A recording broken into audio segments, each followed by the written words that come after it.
She was standing in the pouring rain at midnight, soaking wet, trembling, holding a suitcase with one hand and wiping tears with the other. Not just any woman. His boss, the CEO of the entire company. The most powerful person in his professional life, standing at his door like the world had just collapsed beneath her feet. Daniel Carter didn't move for 3 full seconds. He just stared. And then she whispered words he never expected to hear from a woman like her. "Can I stay tonight?" What happened next will change everything you think you know about strength, kindness, and what it really means to be there for someone. Drop your city in the comments right now. I want to see how far this story travels. And if this is your first time here, hit that subscribe button. You won't want to miss where this goes. The knock came at 11:47 p.m. Daniel Carter knew this because he had been staring at the clock on the microwave for the past 20 minutes, waiting for the herbal tea he'd made to cool down enough to drink. It was one of those small, meaningless rituals he'd built into the late hours of his evenings: the tea, the quiet, the faint sound of rain tapping against the kitchen window. These were the only hours in the day that truly belonged to him. His daughter Lily was asleep. She was 7 years old and slept like she was being paid for it, arms wide open, mouth slightly parted, curls fanned out across her pillow like a little crown. He'd checked on her twice already, not because he was worried, just because looking at her sleeping face was still, after all these years, the thing that made him feel most like himself. He was a man who had learned how to live inside the quiet. After his wife, Renee, died 4 years ago from a brain aneurysm at 32 years old, no warning, no goodbye, no second chance, Daniel had rebuilt his entire life inside this small house in Redmond, a suburb just outside Seattle. He worked. He raised his daughter. He kept the yard clean and the bills paid and the refrigerator stocked. He coached Lily's Saturday soccer team and remembered the names of all her friends and knew which stuffed animal she needed when she had a nightmare. He did not date. He did not party. He did not complain. He simply survived. And some days he managed something a little closer to living. The knock hit the front door, like something urgent. 3 sharp, fast raps that cut straight through the low hum of the rain outside. Daniel set down his mug. His first instinct was to check his phone. Nobody knocked on doors at midnight. Not in this neighborhood. Not without texting first. No messages. He moved to the door slowly, the way a man does when he's been the only adult in a house for years and has learned to be careful. He looked through the peephole. He stepped back. He looked again. Then he opened the door. Victoria Hayes was standing on his front porch in the rain. He knew her. Of course. Everyone at Centauri Technologies knew Victoria Hayes. She had been appointed CEO 8 months ago. The first woman to hold that position in the company's 22-year history. And her arrival had cracked the building. In half the staff immediately respected her, and the other half spent every waking moment waiting for her to fail. Daniel had watched it all from a careful distance. As maintenance supervisor, he wasn't in boardrooms or executive strategy meetings. He fixed what broke. He kept the building running. He was, by most corporate definitions, invisible. But Victoria had seen him. That was the thing he still hadn't entirely figured out. The first time they'd actually spoken, not a polite good morning in a hallway, but a real conversation, was 7 months ago. It was a Thursday afternoon, and she was the only one left on the 14th floor at 7:30 in the evening. Daniel had come up to replace a flickering light in the corridor near her office and found her sitting at her desk, staring at a spreadsheet with the expression of someone trying to decode a message written in a language they were only beginning to understand. He'd knocked on the open door frame. "You want me to come back tomorrow for the light in the hall?" "Didn't want to bother you." She'd looked up, and something in her face had shifted, not a smile exactly, but a release of tension, like he'd said the one thing she needed to hear. "No. Go ahead. The buzzing's been driving me insane for 3 days." He'd gone in and handled the fixture. She'd gone back to her spreadsheet. And then, when he was packing up, she said without looking up, "Do you ever get the feeling that you're the only person in a building who actually knows what they're doing?" He'd paused. Almost every day. She'd laughed a real one, not the managed kind she deployed in conference rooms. I bet you do. That had been the beginning of something neither of them named. Now she was standing in the rain at midnight, and she looked nothing like the woman who ran his company.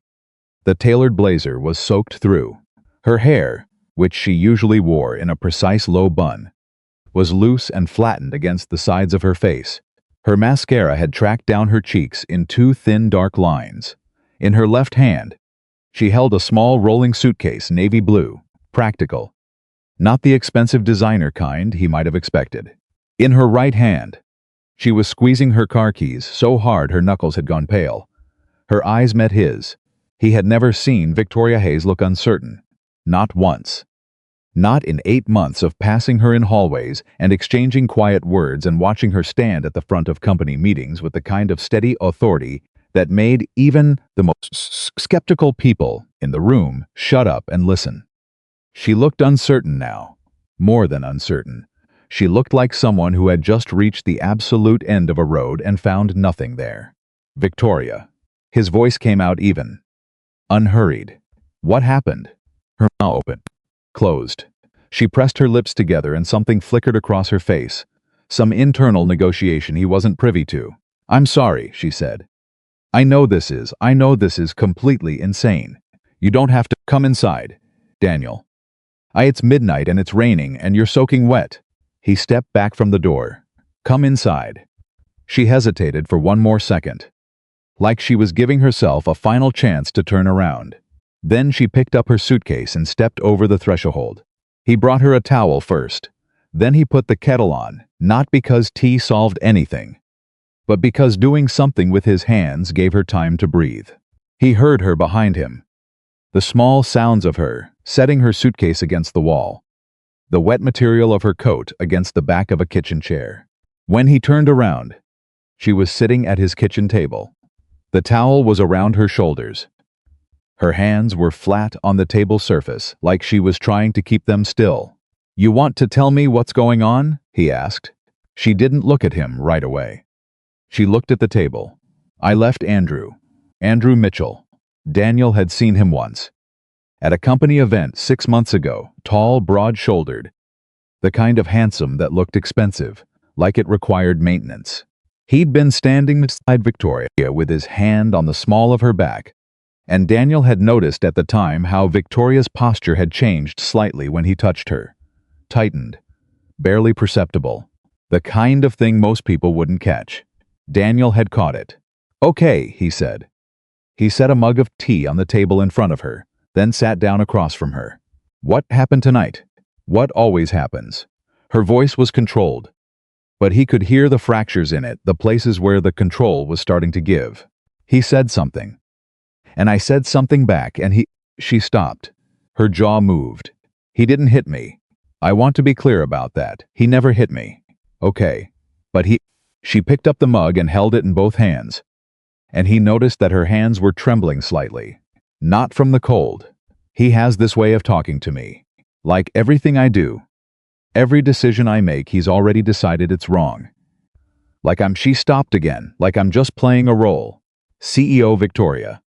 And eventually the curtain is going to drop, and everyone's going to see what he sees. Daniel didn't say anything.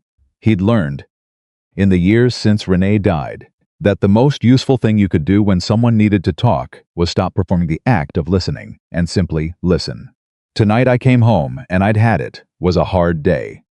Lawson called an emergency board call this afternoon, specifically designed to undermine 3 months of work I've done on the restructuring plan. And I managed it. I handled it. I kept my voice level, and I won the room back. And I came home, and I thought. She exhaled. I just needed 1 hour. 1 hour where nobody needed anything from me. And Andrew looked at me when I walked in the door and said, You look exhausted. You're going to start looking older than your age if you keep this up. The kitchen was very quiet. That was it? Daniel asked. That was it. She laughed. But there was nothing warm in it. That was it. 4 years together and those 9 words, and she set the mug down. I went upstairs and I packed the suitcase and I walked out and I sat in my car for 45 minutes trying to think of somewhere to go. And you came here." She looked at him then, and the expression on her face was something between embarrassment and raw honesty. "You're the only persons I trust right now." "Daniel, I know how that sounds. You're my employee. This is your home. I had no right to come here. And I'm sorry. And if you want me to go to a hotel, You're not going to a hotel," she stopped. "My daughter's asleep down the hall," he said. "The couch is comfortable. I've fallen asleep on it more times than I can count. There's a blanket in the closet in the hallway, and the bathroom down here has clean towels." He looked at her steadily. "You can stay, later." After she'd changed into dry clothes, she'd packed, like someone who had been planning this moment in the back of her mind for longer than she probably admitted, and after she was settled on the couch with the blanket he'd brought and the second cup of tea warming her hands, he sat in the armchair across from her. "Can I ask you something?" he said. "You've already let me sleep on your couch. You've earned the right. How long has it been like that?" "With Andrew?" She considered the question like she was turning it over in her hands. "Since the beginning," she said finally. But it was quiet at first. Subtle. Like he would say something and I'd think, was that a criticism? And then I'd decide I was being too sensitive. And then it happened again. And again. And somewhere along the way I stopped asking whether it was a criticism because I already knew, and I just started accepting it as the price of being with someone. The price of being with someone isn't supposed to feel like a tax on your self-worth. She was quiet for a moment. "No, it isn't," she looked at him. "You're surprisingly good at this." "You know?" "At what?" "At not making it weird. You're sitting across from your CEO at midnight in your living room after she showed up crying at your door, and you're just—" She made a small gesture. "Normal about it. You're not my CEO right now," he said. "You're a person who needed somewhere safe to be. That's simpler." Something moved across her face. Something complicated and a little devastating. I don't think anyone said anything that simple to me in a very long time. He woke up early the next morning. Before 6, which was his habit. He put coffee on and went to check on Lily, who was still deeply asleep. When he came back to the kitchen, Victoria was already up, sitting at the table with her phone face down in front of her and both hands wrapped around the mug he'd left by the machine. She was wearing a plain gray sweatshirt and no makeup, and she looked 10 years younger than the woman who stood at the front of all hands meetings and managed rooms full of people who were waiting for her to slip. "You didn't have to get up," he said. "I never sleep past 5:30. She watched him move around the kitchen, pulling out eggs, checking what he had in the refrigerator. "You cook?" "Lily doesn't eat cereal. She says it tastes like cardboard feelings." He cracked eggs into a bowl. "She's 7 and already a food critic." Victoria smiled. "A real one. Cardboard feelings." "I know. I was worried about her for a week, and then I realized she was just right." She laughed the same real laugh he'd heard that first evening on the 14th floor, and he thought, not for the first time, that Victoria Hayes's real laugh was one of the more remarkable sounds he'd encountered in recent memory. It had nothing in common with the version she used in professional settings. It was looser, unguarded, the laugh of someone who had momentarily forgotten to manage themselves. He was scrambling the eggs when he heard small feet on the stairs. Lily appeared in the kitchen doorway in her pajamas, the ones with the little hedgehogs on them that she'd picked out herself and refused to retire, despite the fact that they were slightly too small. She had her mother's dark eyes and Daniel's stubborn jaw and a capacity for total confidence that still sometimes startled him. She looked at Victoria, then at her father, then back at Victoria. "Hi," she said. "Hi," said Victoria. "I'm Lily." "I'm Victoria."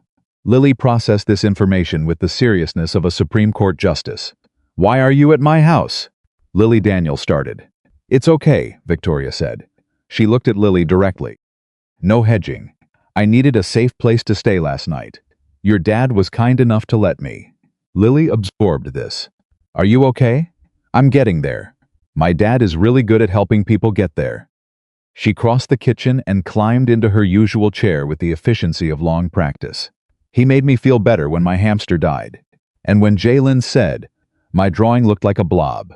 "Jalen was wrong," Daniel said from the stove. The drawing looked like a horse. It was a horse, Lily confirmed, with absolute solemnity to Victoria. His name was Starlight. It was an excellent horse, Victoria said. And something in her voice had gone very soft. She called in that morning to say she was working remotely. Daniel heard her on the phone in the small guest room he'd set up, not a real guest room. More of a room that couldn't decide what it was, with a daybed against one wall and Lily's art supplies stacked in the corner speaking in the clean, measured tones of a woman who had completely reassembled herself overnight. It was remarkable to watch from the other side of the wall. The person who had sat at his kitchen table the night before, with trembling hands and hollow eyes, had simply restructured. Or, not simply, that was the wrong word. He was beginning to understand that what looked effortless about Victoria Hayes was actually the product of years of relentless, exhausting effort. She hadn't been built that way. She had built herself that way. One contained, managed, controlled performance at a time.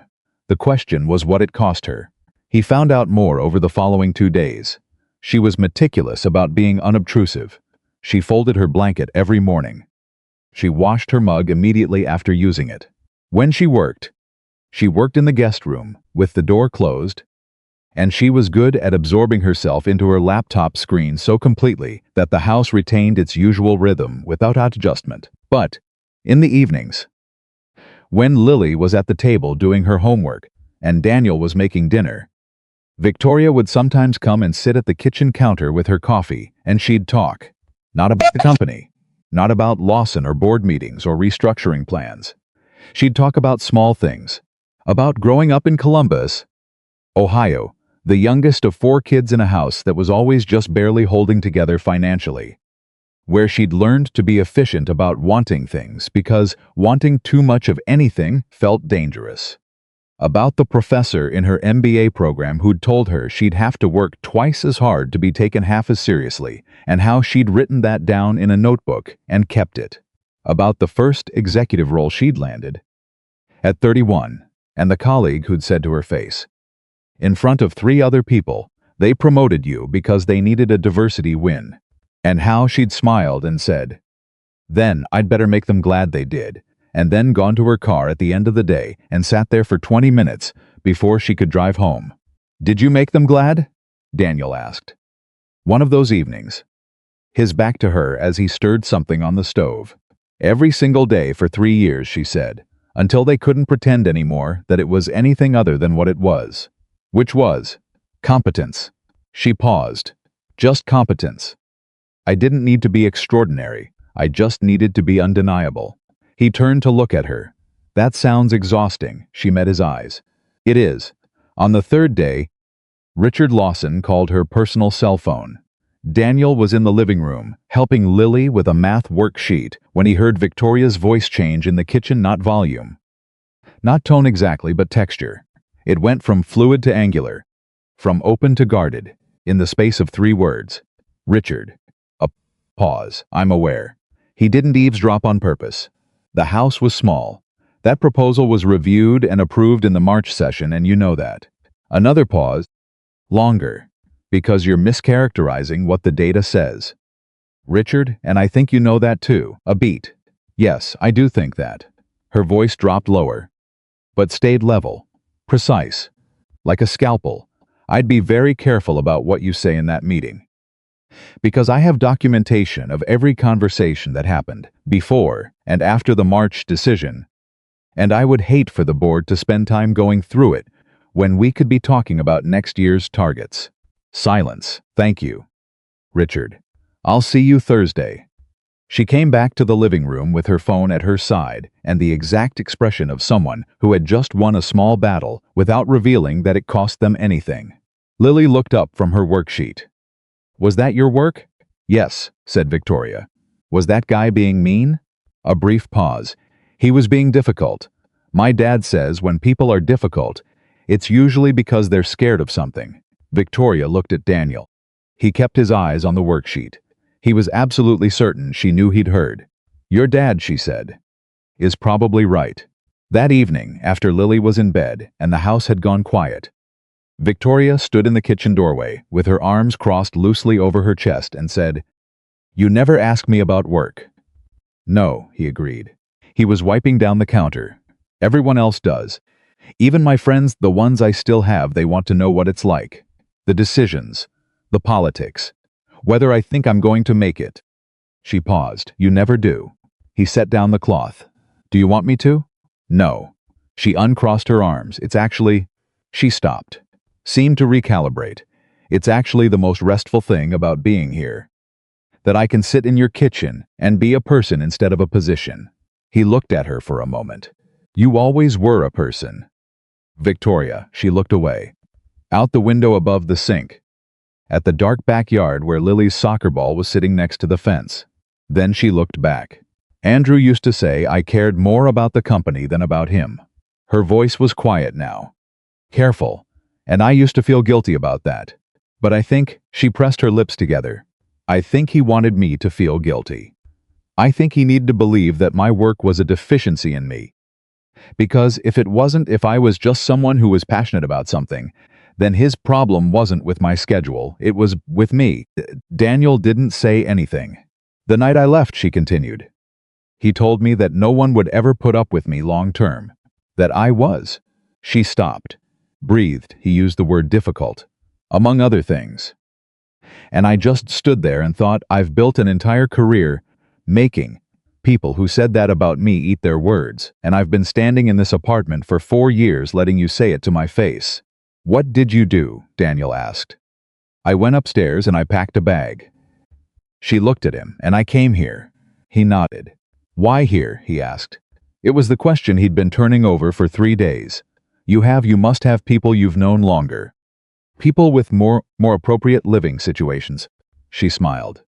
"A thin one, probably. But appropriate isn't the same as safe. And I knew I don't entirely know how I knew. But I did.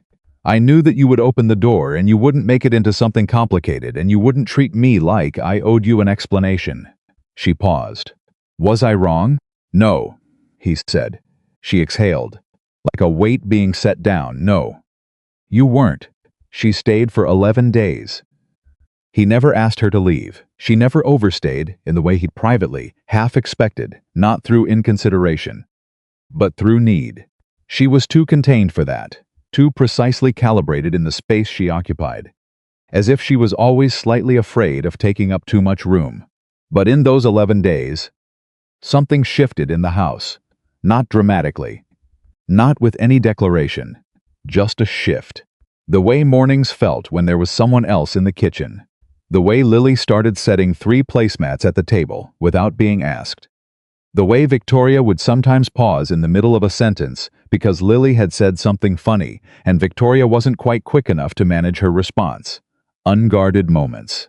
That was what they were. He'd started collecting them without meaning to. On the 7th day, Lily had asked Victoria if she could teach her how to French braid hair. Victoria had said she hadn't done a French braid since she was maybe 14, and she made no promises about quality. They'd sat on the couch together for 40 minutes, Victoria's hands slow and careful. Lily critiquing results with her hedgehog pajamas on, and Daniel had stood in the doorway watching and thought something he immediately tried to take back because it seemed both too large and too soon. He thought, this is what the house was missing. On the 11th day, Victoria came to find him in the garage, where he was replacing the battery on Lily's bicycle, and told him she'd found an apartment. "It's furnished," she said. "Short-term lease while I find something permanent. Capitol Hill neighborhood. 12 minutes from the office." She was holding her phone, with the listing pulled up, and she extended it toward him like she was making a report. He looked at the screen. It looked fine. Clean. Neutral. The kind of apartment that held no impression of whoever lived there. "Okay," he said. "I move in Saturday." She pulled the phone back. She looked at the bike. Then at him. "Daniel." "Yeah, I don't know how to—" She stopped. He recognized the expression. It was the one she got when she was looking for words, and finding that none of the available ones were adequate. "You didn't have to do this, any of it. And you did it like it was the most normal thing in the world. And she pressed her lips together. "I want you to know, it wasn't." What you did. It wasn't normal. It was rare. He set down the wrench in his hand, stood up, looked at her. You would have been fine, he said. You would have found your footing with or without this. You're the most capable person I've ever watched work. That's not... She shook her head slightly. That's not the point. What's the point? She looked at him for a long moment. The afternoon light was coming through the small garage window, and the neighborhood outside was making its usual Saturday sounds: a lawnmower, somewhere distant. A car radio. The point, she said quietly, is that I didn't have to be fine alone. She paused. You let me not be fine alone. And that matters more than I'm probably capable of explaining.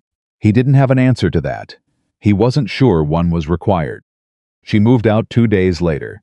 He helped her carry boxes to her car. Lily cried a little, then denied it, then asked if Victoria would come for dinner on Friday. Victoria looked at Daniel over the top of Lily's head. He shrugged. Friday works. And, for the first time in 11 days, in the driveway of a small house in Redmond, Washington. At noon on a Saturday morning, Victoria Hayes looked like a woman who was no longer running away from anything. She looked like a woman who knew exactly where she was going. Friday came faster than Daniel expected. He'd spent most of the week telling himself it was just dinner. Just Lily's idea. Just the natural continuation of 11 days of shared space that had ended on reasonably good terms. There was nothing complicated about a colleague coming for a meal. People did it all the time.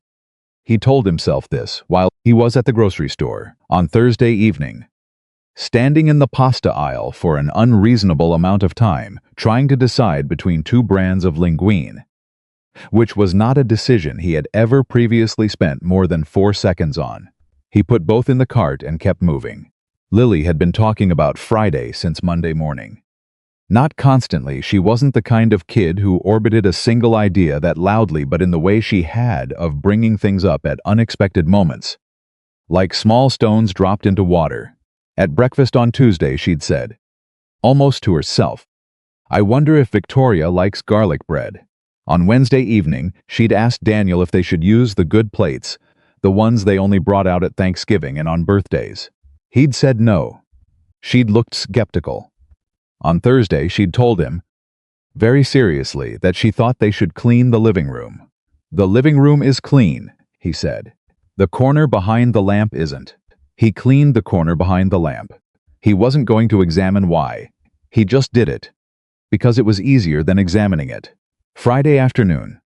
He left work at 4:30 earlier than usual, which required a minor internal negotiation about the HVAC issue on the 3rd floor that he decided could wait until Monday, and picked Lily up from school and drove home with the windows down because she'd asked him to, even though it was 58 degrees and she was wearing a cardigan that was clearly insufficient for the situation. Are you cold? He asked. I like the wind, she said. As if that settled it. He started dinner at 5. Lily set the table with the good plates, which she had taken out of the cabinet before he could say anything, and positioned herself at the kitchen counter with her homework, which was her standard strategy for maintaining conversational access to whatever was happening in the kitchen. What if she doesn't come? Lily asked, pencil moving across paper without her looking up. She said she would.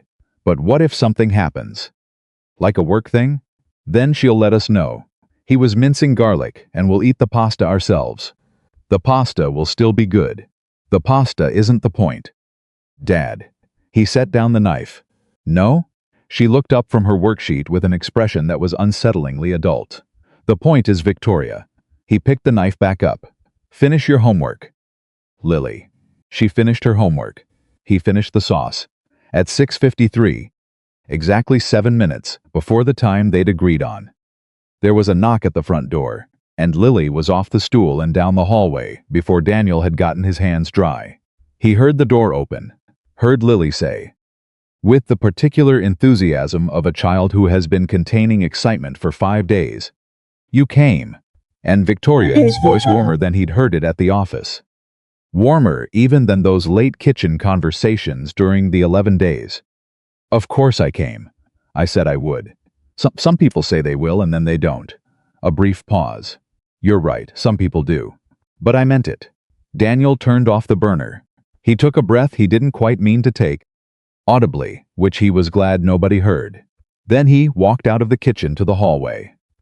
Victoria was standing inside the door with a bottle of wine in one hand and, with her other hand, already engaged in the serious business of letting Lily examine her earrings, which were apparently interesting enough to warrant a close-range inspection. She was wearing dark jeans and a burgundy blouse, and she looked like herself, not CEO Victoria. Not the rain-soaked woman from the porch, not the hollowed-out version who'd sat at his kitchen table at midnight with shaking hands. She looked like the version that was maybe somewhere in between all of those. Or maybe underneath them. The actual version. She looked up and met his eyes and smiled. Not the professional one, the real one. "Hi," she said. "Hi," he said back. "Glad you made it. I told your daughter I would. She takes that seriously." I noticed. She looked down at Lily. "Are you going to let me in? Or are we eating in the doorway?" Lily grabbed her hand and pulled. Dinner was easy, in the way that some dinners are easy, not because everything was perfectly smooth, but because nothing needed to be forced. Lily did most of the conversational heavy lifting, which freed Daniel and Victoria to exchange words across the table in the relaxed rhythm of people who had already done the harder work of getting to know each other. They didn't need to perform. They'd already been past the point where performance was possible. Lily told Victoria about the science project. She was building something involving the water cycle and a 2-liter bottle, and Victoria asked questions with real interest, the kind that couldn't be faked, and at one point suggested an adjustment to Lily's evaporation chamber design that was clearly based on actual knowledge. Lily stared at her. "How do you know that?" Lily demanded. "I have a degree in environmental engineering," Victoria said. "You're a CEO. People can be more than one thing." Lily considered this. "I want to be a marine biologist and also a chef." "Excellent combination," Victoria said. Completely seriously. "You could study fish and then cook them." Lily laughed so hard she nearly knocked over her water glass. After dinner, after Lily had been coaxed through bath and stories and the precise arrangement of 3 specific stuffed animals without which sleep was apparently impossible, Daniel came back downstairs to find Victoria in the kitchen, washing dishes. "You don't have to do that," he said. "I know." She kept washing. "But you cooked, and I'm not good at sitting still." Whoa. He picked up a dish towel. They worked in silence for a few minutes, which was its own kind of conversation, the comfortable kind. The kind that only existed between people who had already said enough difficult things to each other, that silence didn't need to be filled. "How's the apartment?" he asked. "Quiet." She handed him a rinsed plate. "Very quiet." "Which is good." "Probably. I'm still adjusting to it. Quiet is different from lonely." She was quiet for a moment, sometimes. Not always. She handed him another plate. "Andrew called twice this week." Daniel kept drying. "What did you do?" "First time I let it go to voicemail. Second time I picked up because I needed to know if he was going to make things difficult professionally. He knows people on the board." "Is he?" "He threatened to." She said it flatly, with the tone of someone reporting a weather forecast rather than a personal attack. "He implied he could make things uncomfortable for me at Centauri if I didn't. His word was reconsider. I told him that the only thing I was reconsidering was whether to involve a lawyer. And that seemed to clarify things for him." "Good." She handed him the last dish, turned off the tap, dried her hands on her jeans. Then she leaned against the counter, arms crossed loosely, and looked at him with the direct, clear gaze that had started to feel to Daniel like one of the most honest things about her. "I had lunch with a friend on Wednesday," she said. "Her name is Maya. I've known her since graduate school. She's one of the only people in my life who isn't connected to work somehow. And she asked me how I was doing. And I told her I was doing better than I expected. And she asked why, and I said she stopped. Something moved across her face. I said a friend let me stay with them for a while, and that helped." "That's accurate," Daniel said. She asked who the friend was. She looked at him steadily. "I realized I didn't have a category for you.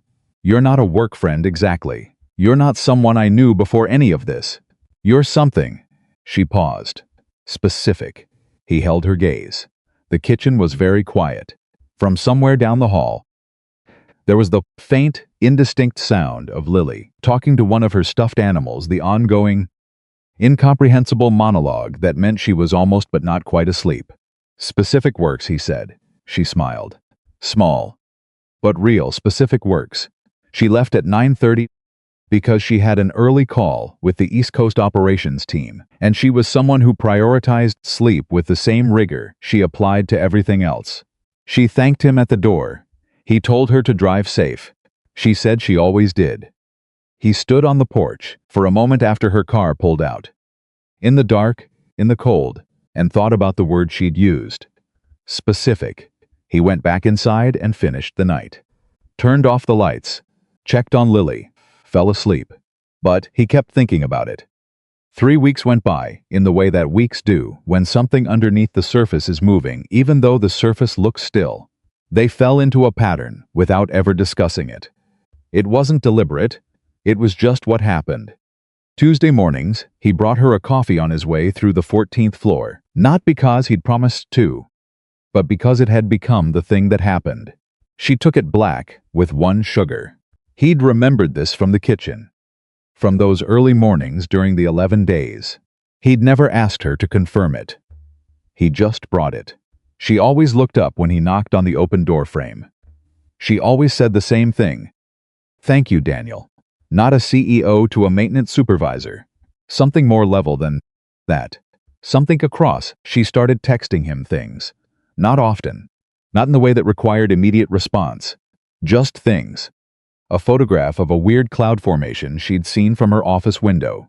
An article about a new strain of disease-resistant apple she'd read and thought Lily would find interesting. Once, at 10:45 on a Thursday night, a single message. Lawson is going to be the death of me.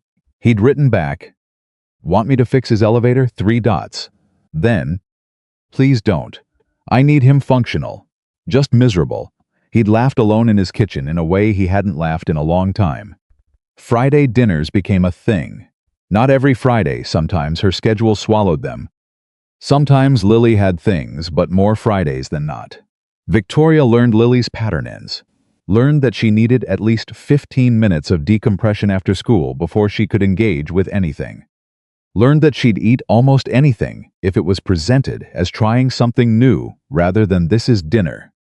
Learned the names of all the stuffed animals and their respective hierarchies and the crucial information that Gerald the bear outranked everyone else and must always sleep nearest Lily's face. Daniel watched this happening. He didn't say anything about it, but he noticed.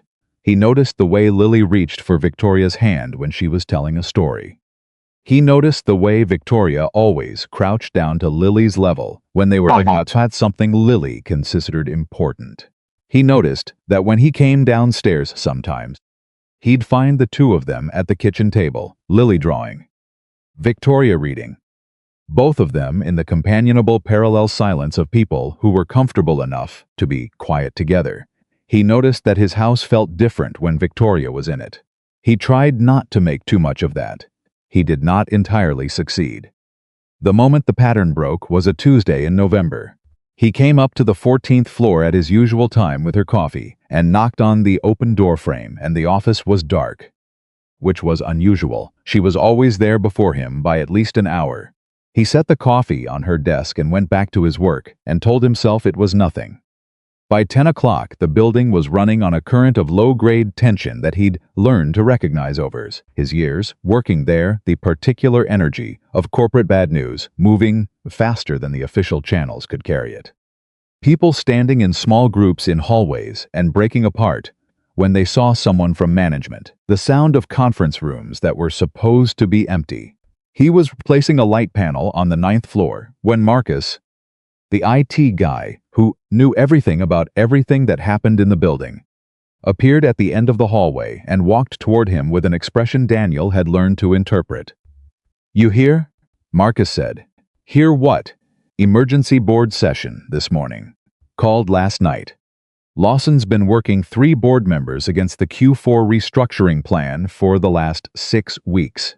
Apparently, he's got someone from outside the team hockey making noise about Hayes' leadership record at her last position. Marcus lowered his voice even though they were alone in the hallway. Something from 4 years ago, a project that went sideways. Lawson's framing it as a pattern. Daniel's hand tightened on the panel he was holding. Is she there? In the meeting? Has been since 7:30. He put the panel down. Is there anything real there? The 4-year-old thing? Doesn't matter, does it? Marcus said. In a room full of people looking for a reason. It doesn't have to be real. It just has to be enough. Daniel thought about what Victoria had told him on his kitchen porch that Saturday morning when she'd stood in the driveway looking like a woman who finally knew where she was going. He thought about the 4 years with Andrew and what that kind of sustained doubt does to a person. He thought about what it meant to have someone weaponize your history against you in a room full of people whose opinion of you was the thing between you and everything you'd worked for. He finished the panel. He did not go up to 14. She didn't need him hovering. She needed to do this herself. He knew that. He believed it. He still checked his phone every 15 minutes. At 2:17 in the afternoon, she texted him. Still here, still standing, he wrote back. Knew you would be. She sent back one word, barely. He sat with that for a moment. Then he wrote, barely counts. The 3 dots sat there for a long time. Then, thank you at 6:15. She called him. Not texted. Called. He picked up on the second ring. Hey. Her voice was level but thin in a way he'd learned meant she'd been holding herself in one shape for a very long time and was reaching the limit. Can I come over? Yeah, he said. Come over. She arrived at 7 with takeout because she said she hadn't eaten since 6 that morning and couldn't face making any decisions larger than Thai or Chinese, and she'd pick Thai. She sat down at his kitchen table, the same chair she always sat in, which had somehow become her chair, and opened the containers, and Daniel got plates, and Lily came downstairs in her palms. Because she'd heard the door and established that takeout was happening, they ate. Victoria told them about a nature documentary she'd watched on the weekend. Lily told Victoria that her science project had earned her a commendation from her teacher, which was slightly undercut by the fact that she said commendation like it was a word she'd heard recently and wasn't 100% sure she was using correctly. Victoria told her she was absolutely using it correctly. Daniel refilled water glasses. It was only after Lily was in bed, and the containers were cleared, that Victoria sat back in her chair and let the face drop. Not all of it, not completely, but enough. The controlled surface that had been holding everything in since 7:30 that morning developed a visible crack. It was a 3-hour meeting, she said. 2 of the board members who Lawson had been working on, I didn't know about them. I had no idea. I thought I'd read the room right. I hadn't. What happened? I spoke for 45 minutes without notes. She looked at the table. I laid out the full restructuring plan. Not the summary, the actual plan. Every data point. Every projected outcome. Every risk mitigation. And then I addressed the thing from 4 years ago directly, which Lawson did not expect because I think he assumed I'd either be defensive or pretend it hadn't happened. And I did neither. I explained it. What happened? What I learned, what I'd done differently in every role since. She paused, and then I told the room that I understood if some of them had questions about my leadership, but that I'd like to keep those questions about the actual record rather than the version being circulated. And if they'd like to see documentation of anything I'd said, I was prepared to provide it. And 2 of the 3 board members. Lawson thought he had came back to my side by the end of the meeting. She looked up. The 3rd one I've known was going to be a problem since I was hired. That one I can't move, but 2 out of 3 was enough. Lawson? Something crossed her face. Not satisfaction exactly. More like the quiet after a very long fight. He's under review. The effort to undermine my restructuring plan while simultaneously approaching outside contacts to build a case against my leadership. Someone on the board found that more troubling than any 4-year-old project story. Conflict of interest is a phrase that makes board members nervous. Daniel looked at her. You planned that. She met his gaze. I planned for that possibility. There's a difference. Is there? The corner of her mouth moved. Yes. Planning for a possibility means you don't know it's coming. You just make sure you're ready if it does. He shook his head slowly. Not in disbelief. In something closer to recognition. The documentation you mentioned to Andrew on the phone. The board documentation. You've been building a record. Since month 2, she said. The moment I understood what Lawson was doing, I started documenting every meeting, every decision, every communication. Not because I wanted to use it, because I needed to know it was there. You didn't tell anyone. I told you, she said quietly. Indirectly. That night on the phone when I said I had documentation. He had heard that. He'd registered it. But he was understanding it differently now. You weren't just managing Andrew. You were managing the whole thing. At the same time. That's what women like me do, she said. There was no bitterness in it. It was just a fact, stated flatly. The way you'd state a physics equation. We manage the whole thing. All the time. We manage the board, and we manage the optics, and we manage the ex-fiancé, and we manage our own face in the mirror every morning. We manage and we manage and we... She stopped. Something shifted. And then sometimes we end up on a coworker's porch in the rain at midnight because we can't manage one more thing. The kitchen was very quiet. You weren't managing here, he said. She looked at him. No.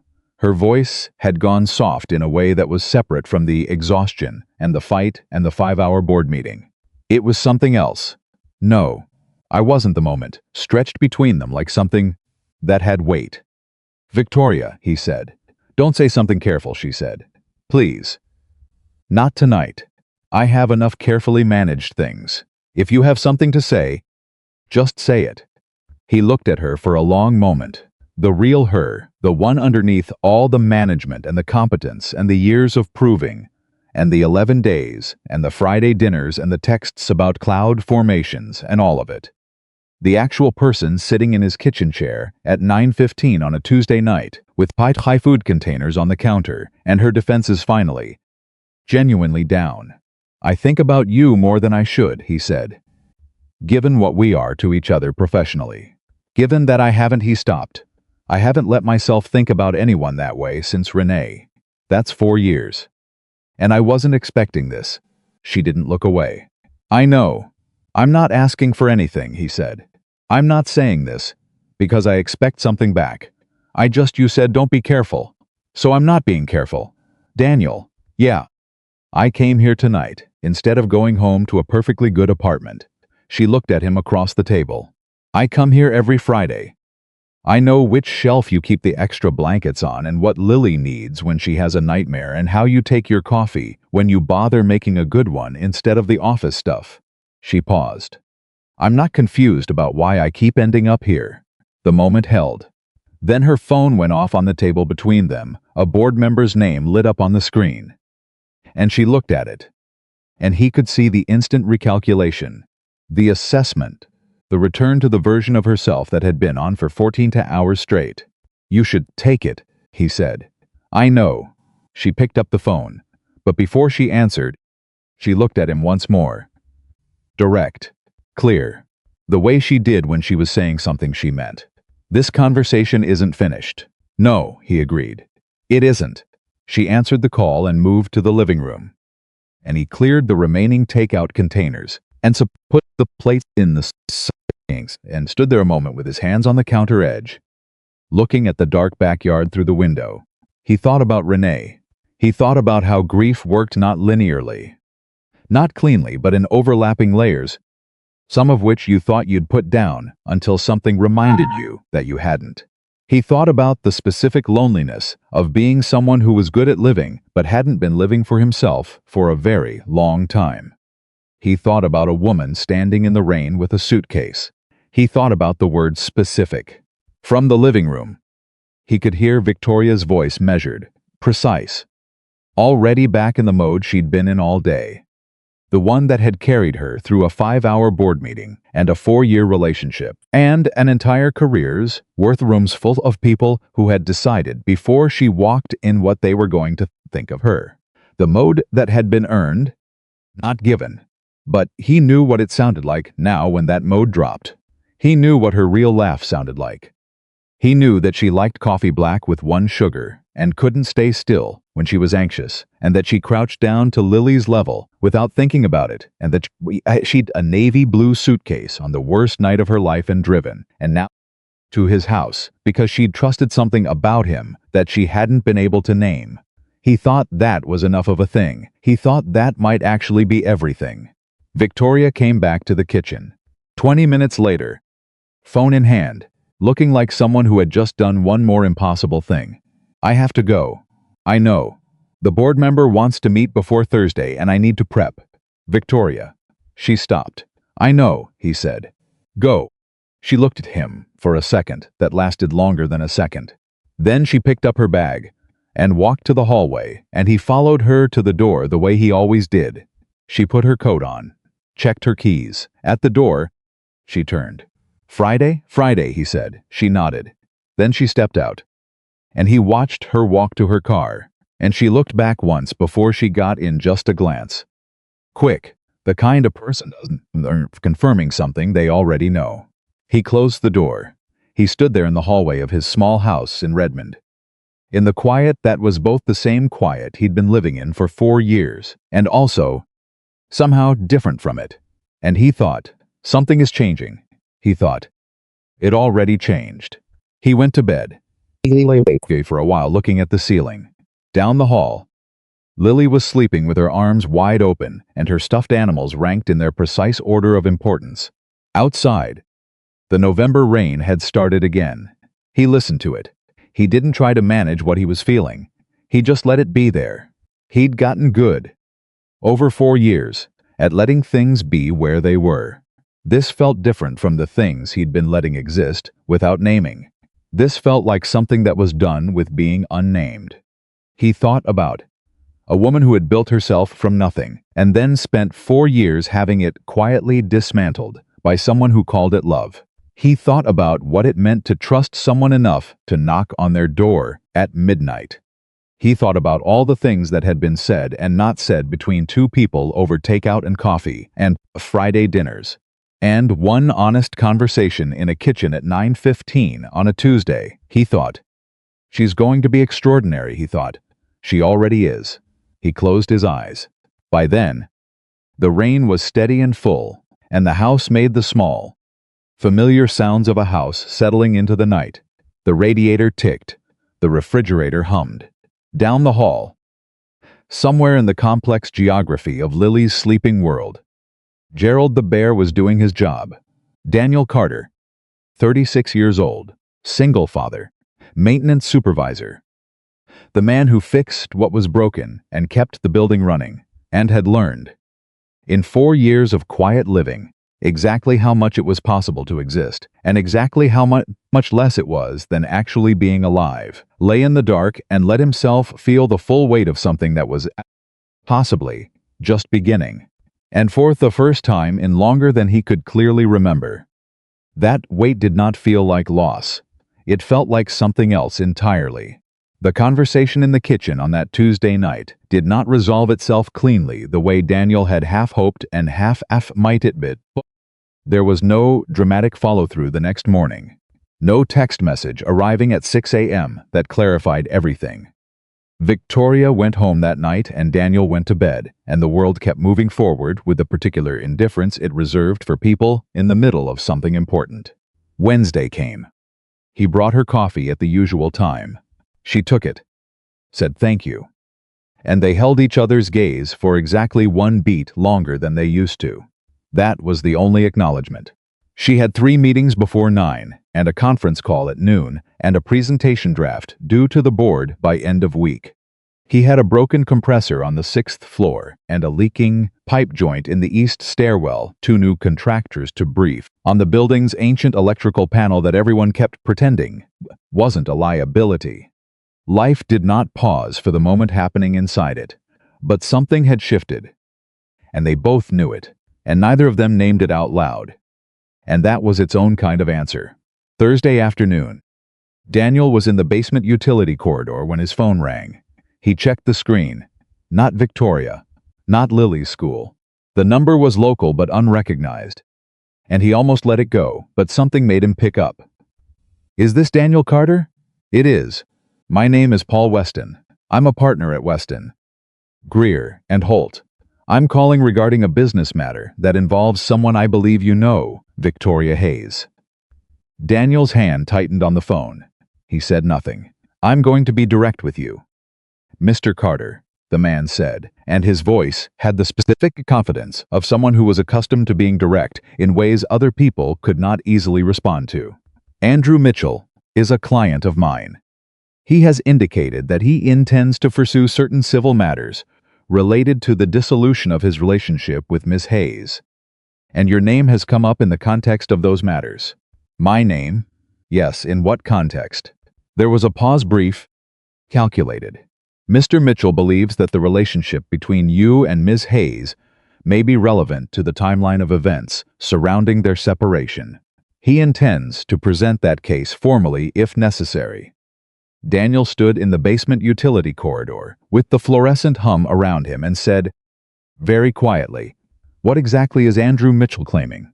At this point, Mr. Carter, he's simply gathering information. Then he should hire a private investigator. Not have his lawyer call me. He paused. Was there something specific you needed from me?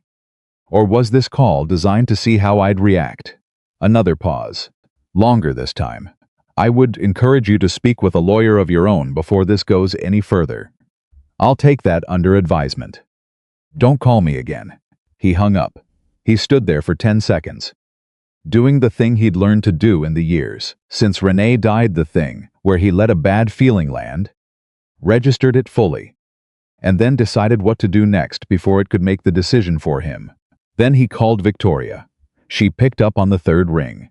Daniel, I'm between. Andrew's lawyer just called me. Silence. His name is Paul Weston, he said.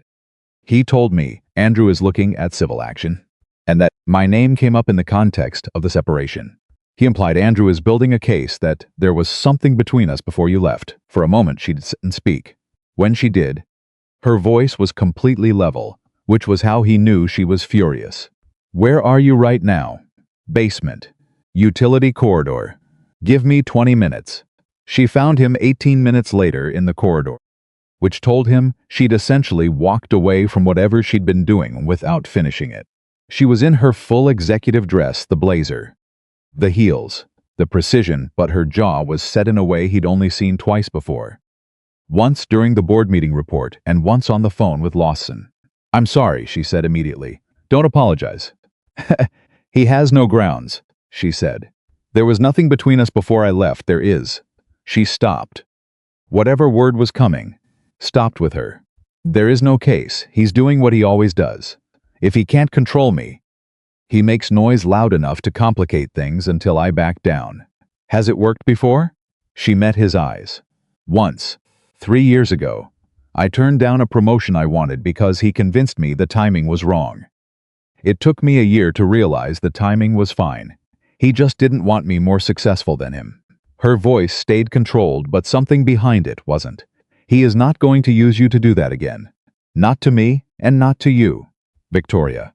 He said her name the way you say someone's name when you need them to actually hear you. I'm not worried about me. I'm asking whether this is going to hurt you. She looked at him. Something moved across her face that she didn't hide fast enough. It could complicate things at the board level if Lawson picks it up, which Andrew probably knows and is probably counting on, she breathed. He knows where to push. Then we need to be ahead of it. I know. Do you have a lawyer? Corporate counsel. I need a personal one. She paused. I have a name. Someone Maya recommended. I'll call her today. Okay. He looked at her steadily. And the other thing? She held his gaze. What other thing? The thing we didn't finish Tuesday night. She was quiet for 3 full seconds. In a basement utility corridor with fluorescent lights and a leaking pipe 200 feet away. This was not where either of them would have chosen to have this conversation. But here they were. That seemed to be how things happened between them, not in the places or moments they would have planned, but in the real ones. Andrew finding out about us before there is an us, she said carefully. And using it against both of us, that is a specific kind of irony I am not interested in living through. I understand that, do you? Yes. He looked at her. I'm also not interested in letting Andrew Mitchell decide what happens in my life. Or yours. She looked at him for a moment that stretched and held. Then she said, Give me 2 weeks to handle the legal piece. Get it contained, and then. She stopped. And then, he said, not a question. A confirmation, something in her face changed, something released. And then, she said quietly. He nodded. She nodded. They stood in the basement of the building they both worked in. Two people who had arrived at something real through the most sideways possible route. And they agreed to wait 2 weeks, to say the thing they'd already said without saying it. That was how it was. She went back upstairs. He fixed the pipe joint. The fluorescent lights hummed. Life kept moving. The 2 weeks were not quiet. On Monday of the following week, Marcus appeared at Daniel's workstation on the 3rd floor with the expression he wore, when the information he was carrying was the kind that needed to be delivered quickly and without witnesses. Lawson, he said. Very quietly. He's talking. Word got out that Andrew Mitchell made some calls to 2 board members over the weekend. Something about Hayes's personal life. Daniel kept his face neutral. What are people saying? Enough to be a problem. Marcus glanced down the hallway. Lawson's been waiting for something like this. He didn't create it. But he's using it. There's a conversation happening above the 14th floor about whether his word was personal instability represents a liability for the company's image in the current acquisition talks. Daniel set down the tool in his hand. Acquisition talks. Centauri's in preliminary conversations with a larger tech group. Has been for 2 months. High confidentiality. But if the leadership question gets raised during a deal period, Marcus didn't finish the sentence because he didn't need to. Daniel understood. A company in the middle of acquisition discussions could not afford a board confidence crisis around its CEO. Even a manufactural one. Even one, no factual basis. The mere existence of the noise was enough to create instability. That was the point. That had always been the point. He went up to 14 at the end of his shift. Her assistant. Devin looked up when he appeared. Is she in? Daniel asked. Devin hesitated. Which he never did. She's in a call. I'll wait. He sat in the chair outside her office for 11 minutes. Through the glass, he could see her at her desk, phone to her ear, the particular posture that meant she was listening to something she didn't want to hear. She glanced up once and saw him. Something flashed across her face. She held up one finger. She came out 7 minutes later and closed the door behind her and said nothing immediately. Which told him she'd already heard. Devin, she said. Can you give us a minute? Devin was already gathering his things. She turned to Daniel. They stood in the space outside her closed office door, surrounded by all the architecture of her professional life. And she looked like someone who was deciding, in real time, how much of herself she could afford to show. I know, he said. I heard about Lawson. It's not Lawson I'm worried about. She crossed her arms. Not as a defense, but as if she needed to hold herself in. The acquisition team is coming Thursday. 2 principals from the acquiring group are flying in for a preliminary assessment meeting. That meeting was already high stakes. Now I'm going to sit in that room, knowing that Lawson has been working the edges of their contact list all weekend. Has he reached them? I don't know yet. My corporate counsel is trying to find out. She looked at him directly. If they walk in Thursday already doubting me, I won't be able to recover the room the same way I did with the board. These are external parties. I don't have the same kind of relationship with them. I can't. She stopped, for the first time in all the months he'd known her. Victoria Hayes looked genuinely uncertain about whether she could win something. I can prepare everything. I can have every number memorized and every strategy articulated.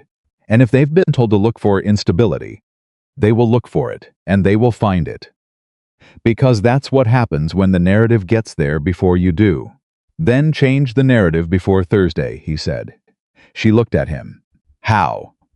You have 2 board members who came back to your side 2 weeks ago. You have documentation. You have 9 months of results at this company that are better than what Lawson was producing. He paused. And you have a lawyer working on Andrew's civil nonsense. Use what you have. Don't wait for Thursday. Get ahead of it by Wednesday at the latest. She was quiet. He could see her thinking the precise, rapid lateral thinking that she was genuinely exceptional at. When she wasn't in the middle of being destabilized, I'd need to reach the acquisition principles through back channels without it looking like damage control. Is that possible? Maybe. She uncrossed her arms. One of them, the senior partner, has a connection to a former colleague of mine at my last company. Someone who knows my record. She was already somewhere else in her head. If I could get 30 minutes with that connection before Thursday, then get 30 minutes. She looked at him. Just for a second. The whole thing dropped the calculation, the strategy, the competence armor, and what was underneath was simply a person who was tired of having to fight this hard for something that should have been hers without the fight. He saw it. She knew he saw it. I don't know why I'm surprised anymore, she said quietly. Every time I think I've stabilized the ground under my feet, someone decides to dig, because they know if the ground ever actually gets stable under you, he said, you won't need them to approve of you anymore. And that scares the hell out of them. She looked at him for a long moment. Go make your call, he said. She did. Wednesday morning. Daniel was on the 7th floor replacing a pressure valve when his phone buzzed with a text from Victoria. 3 words. Connection call worked. And then, 30 seconds later, thank you for yesterday. And then a third message that arrived while he was still looking at the first 2. Still 2 weeks BT way. He smiled at his phone in the 7th floor mechanical room. Alone, like an idiot. He wrote back noted. 3 dots then. One of the acquisition principals went to Ohio State. Did you know I'm from Ohio? He wrote. I did not know this would be useful. She sent back a single laughing emoji, which was the first emoji he had ever received from her in 6 months of occasional texting. And he stood there looking at it for longer than was probably warranted. Thursday came. He did not see her. He was on the 2nd floor all morning dealing with a heating situation. And she was on 14 in back-to-back meetings with the acquisition team. And the building held its particular breath the way buildings do when something important is happening inside them. At 4:47 in the afternoon, she texted him 2 words. We're good, he exhaled. At 5:30, he was packing his tools in the 2nd floor mechanical room when the door opened and Victoria walked in, wearing the navy blazer she reserved for major meetings. And she leaned against the doorframe and looked at him with the specific expression of a person who had just done something genuinely difficult and managed to land on their feet. They're coming back for a second meeting in 3 weeks, she said. The senior principal asked me directly about the board's situation. Savum, someone had talked to him, and I told him the truth that there was an internal challenge to my leadership approach from someone who had expected to hold my position, and that the board had reviewed the matter and maintained their confidence in me. No defensiveness, no spin, just the facts. How'd he take it? He said. And I'm quoting exactly. Anyone who's actually doing something in this industry has enemies. What matters is how you handle them. And then he moved on to the Q4 numbers. She paused. I think he respected the directness. Daniel nodded. Good, Daniel. Yeah. Andrew's lawyer sent a formal letter to my personal counsel this morning. She said it without preamble. The way she delivered all hard information. He's claiming emotional damages. He's claiming the separation was precipitated by an outside relationship. She met his eyes. My lawyer's response will be delivered tomorrow. It will be thorough, and it will be accurate, and it will make very clear that his claims have no basis. But, she stopped. He named you specifically. In the letter. Daniel was quiet for a moment. Then, okay. Just okay? Victoria. A man who emotionally controlled you for 4 years is now trying to use me as a tool to keep doing it. What do you want me to say? She looked at him with something complicated. I want you to tell me. This doesn't change anything for you. It doesn't change anything for me. You didn't even think about it. I thought about it plenty on Tuesday night when I got the call from his lawyer. He met her eyes. I've had time to think about it. My answer's the same. Something in her face went very still. The kind of still that meant something was moving underneath. She looked at him across the tool bags and the mechanical equipment and the end of a long, complicated Thursday. And for a moment neither of them said anything. Then she said, 2 weeks is a long time. His eyebrows lifted slightly. You said 2 weeks. I know what I said. Counsel's advice. You said. Get the legal piece contained. You said.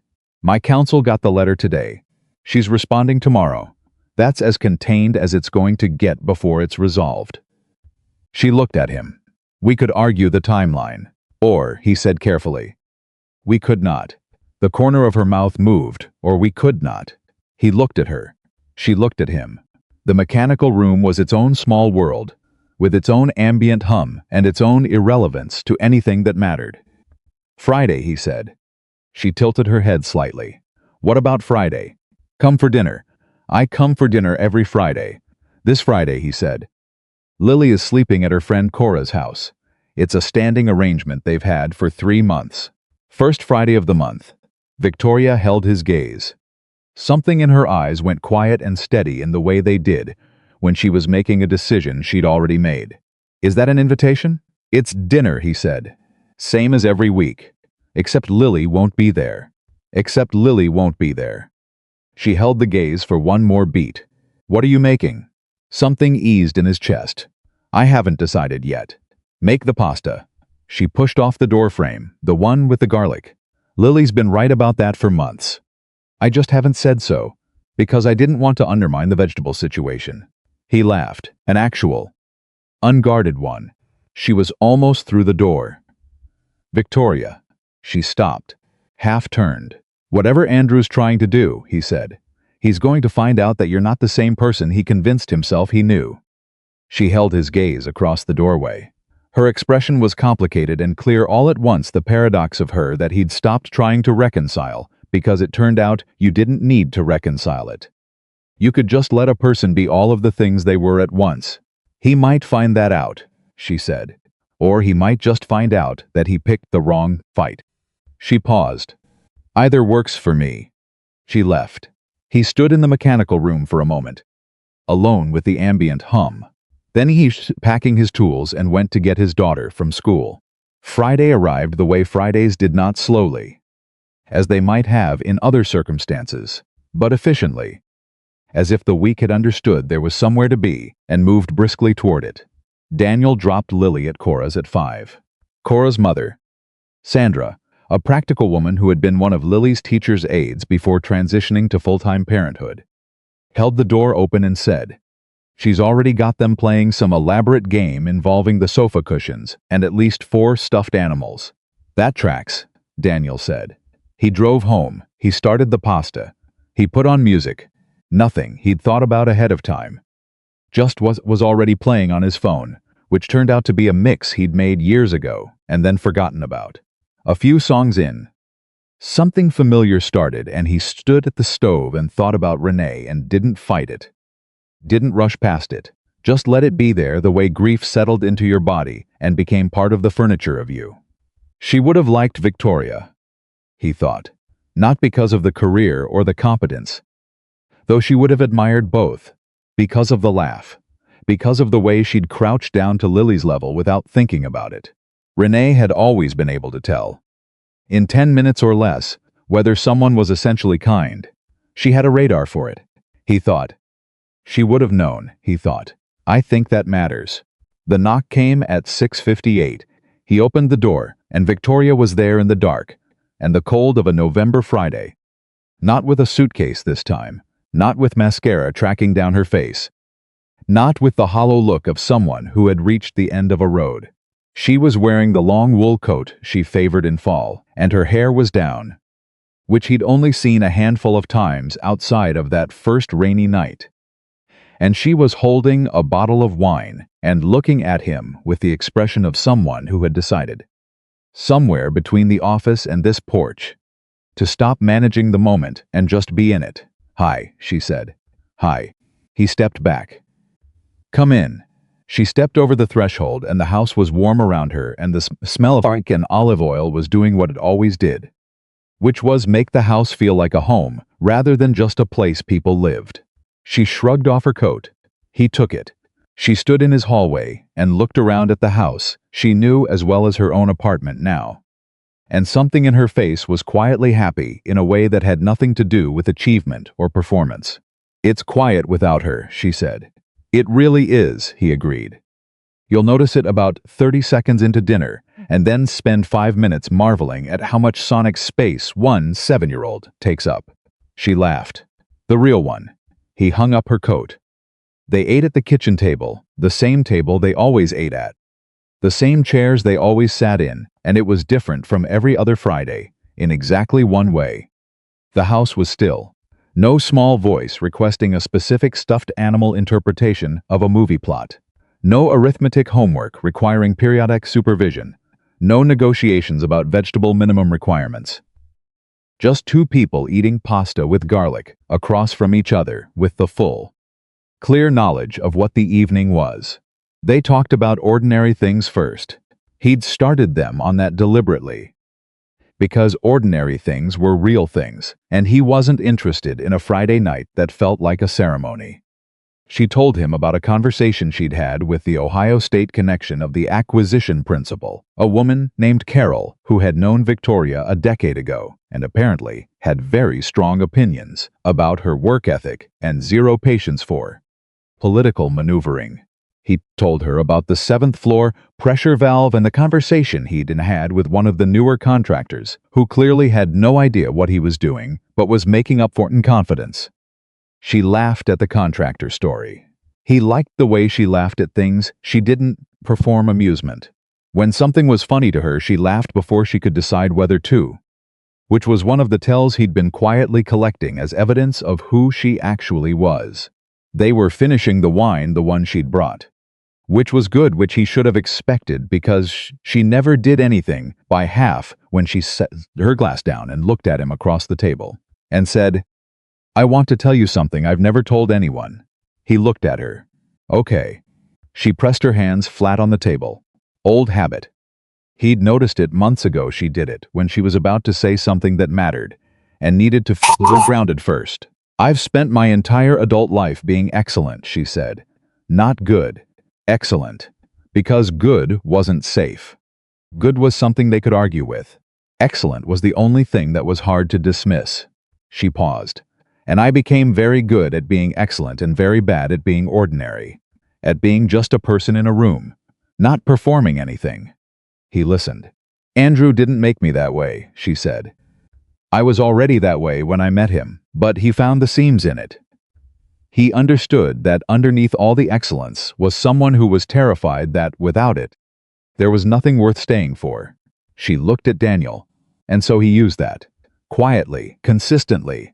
For 4 years, he'd build me up in public, and then, behind closed doors, he'd just tap the seam. Nothing dramatic, never anything I could point to. Just enough to keep the doubt alive. Until the night you didn't. Until the night I didn't. She picked up her wine glass. "I've been trying to understand what changed that night. Why that night and not 100 nights before it. And I think," she stopped, turned the glass in her hand. "I think it was because of you. Not in the way he's claiming." But she put the glass down. "I'd been having these conversations with you for months. These unremarkable, ordinary conversations in hallways and offices and your kitchen. And somewhere in those conversations I'd started remembering what it felt like to be a person in a room rather than a performance.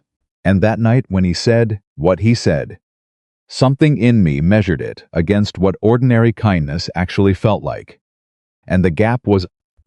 She shook her head. "It was too large. I couldn't unsee it." Daniel was quiet for a moment. "You left because you remembered what it felt like to be treated like yourself." "Yes." She met his eyes. "You did that. You didn't try to. You weren't even aware of it. But you did." He held her gaze. Outside, the November night was doing what it did. The radiator was ticking. The pasta was done, and the wine was almost done, and the table between them had nothing left on it that needed to be arranged. "Victoria," he said. "Yeah. I've been careful for 4 years," he said. "About everything. About Lily. About who I was, about not wanting anything that might complicate the stability I'd built her." He paused.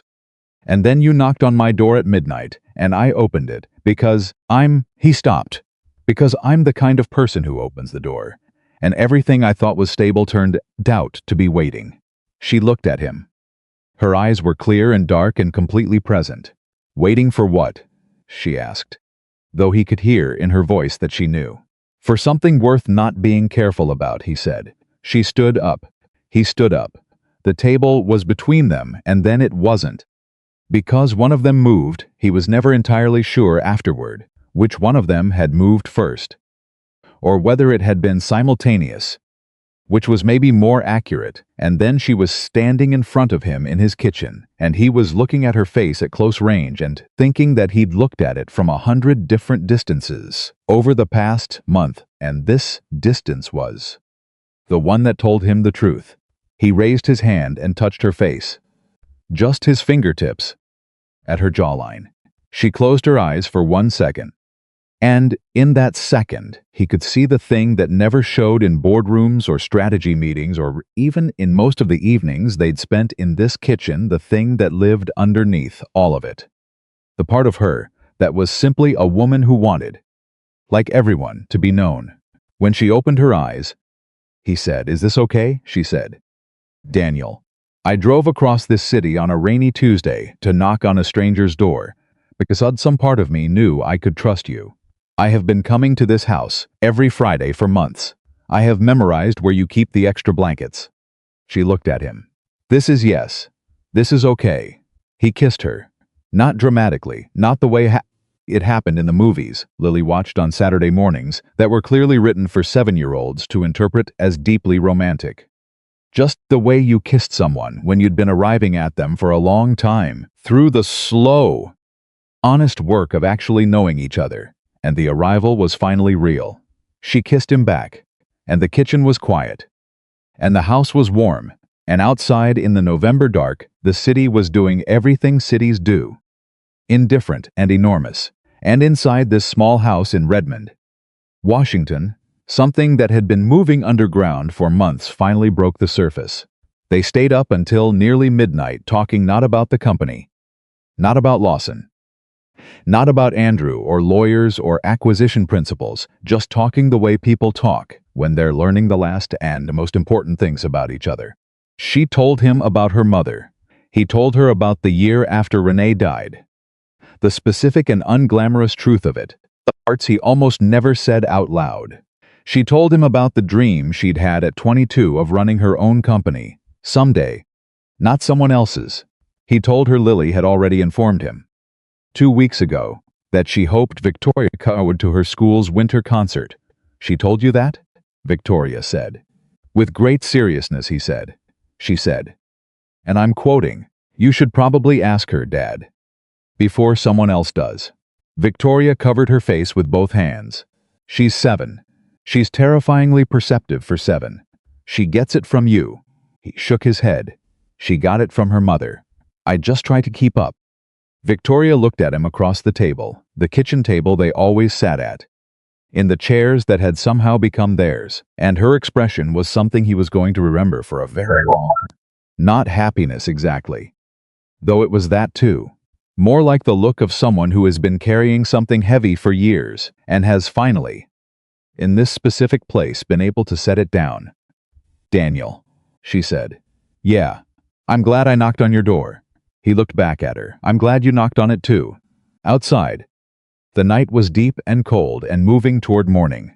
Inside, 2 people who had come to each other through grief and courage and rainy nights and kitchen table, and one small, perceptive 7-year-old sat across from each other in the quiet and did not need to say anything more. Because the something that had been unnamed for months finally had its name, and they both knew it, and that was enough. For now, it was more than enough. The Saturday after that Friday felt different from every other Saturday Daniel could remember in recent years. Not louder, not more dramatic, just different in the way a room feels different after you've moved one piece of furniture. Everything was technically the same, but the arrangement had changed, and you could feel it in the way you moved through the space. He picked Lily up from Cora's at 9 in the morning. She climbed into the car, with the specific energy of a child who had slept 4 hours maximum and was running entirely on the fumes of whatever adventure the night had contained.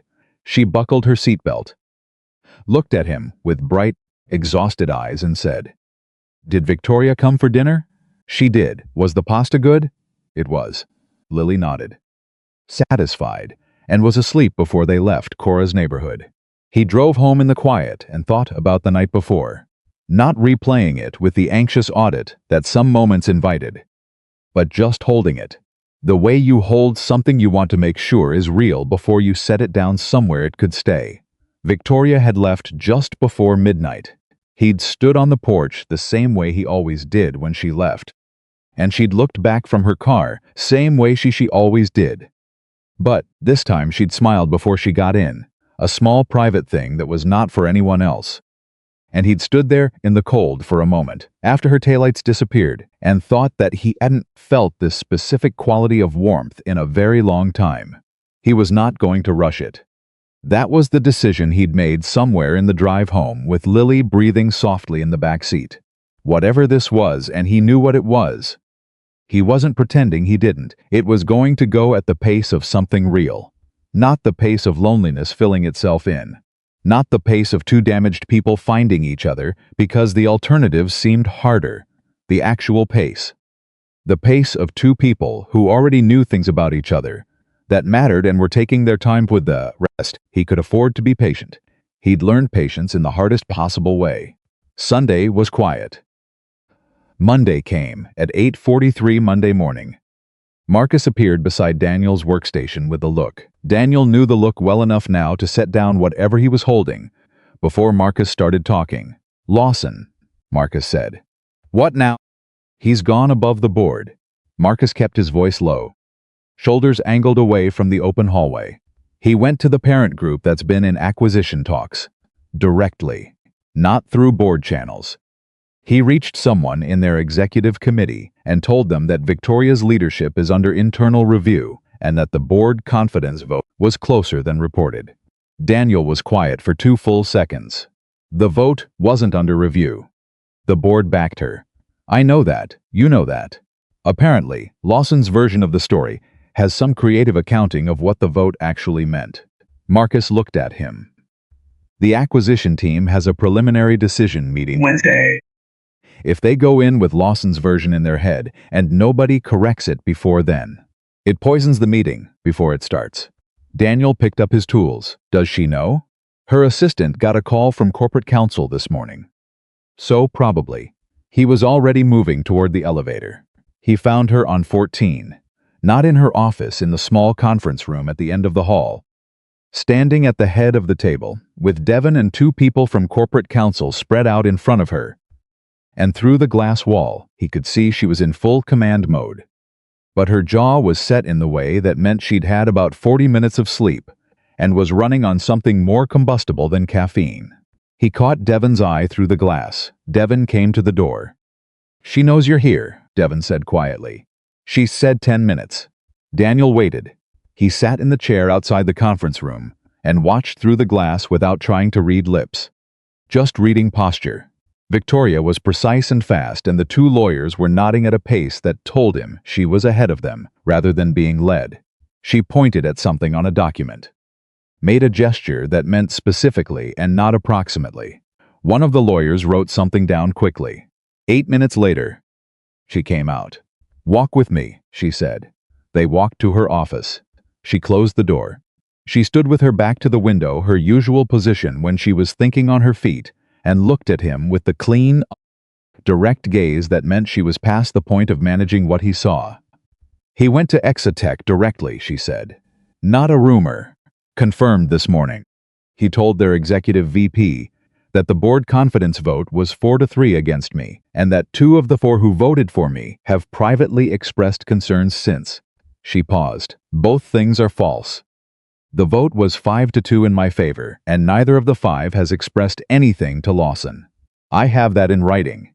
Can you get that information to Exotech before Wednesday? That's what I'm working on." She pressed her fingertips to the edge of her desk. "The problem is channel.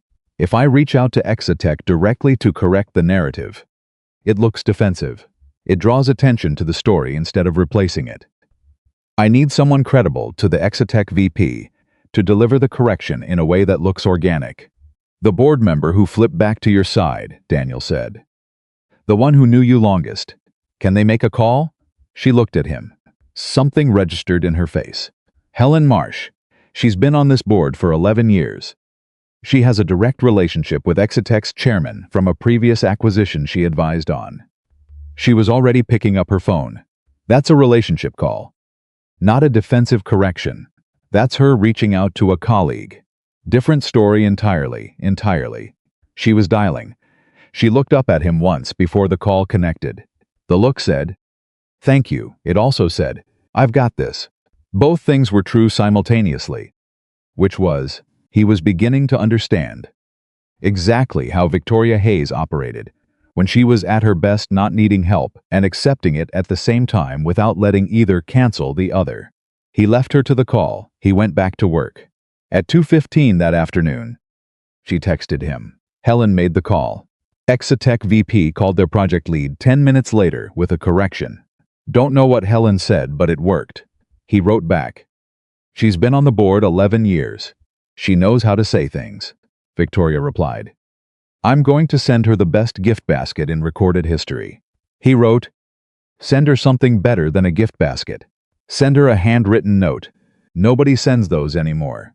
3 dots. Then, did you know you're occasionally brilliant? He wrote back. I know how to fix things. Same skill set. She sent back the laughing emoji. He pocketed his phone and went back to the electrical panel he was recertifying, and spent the next 3 hours not thinking about Wednesday. He did not entirely succeed. Tuesday came and went in the particular sense of a day that is waiting for the next one. Wednesday morning.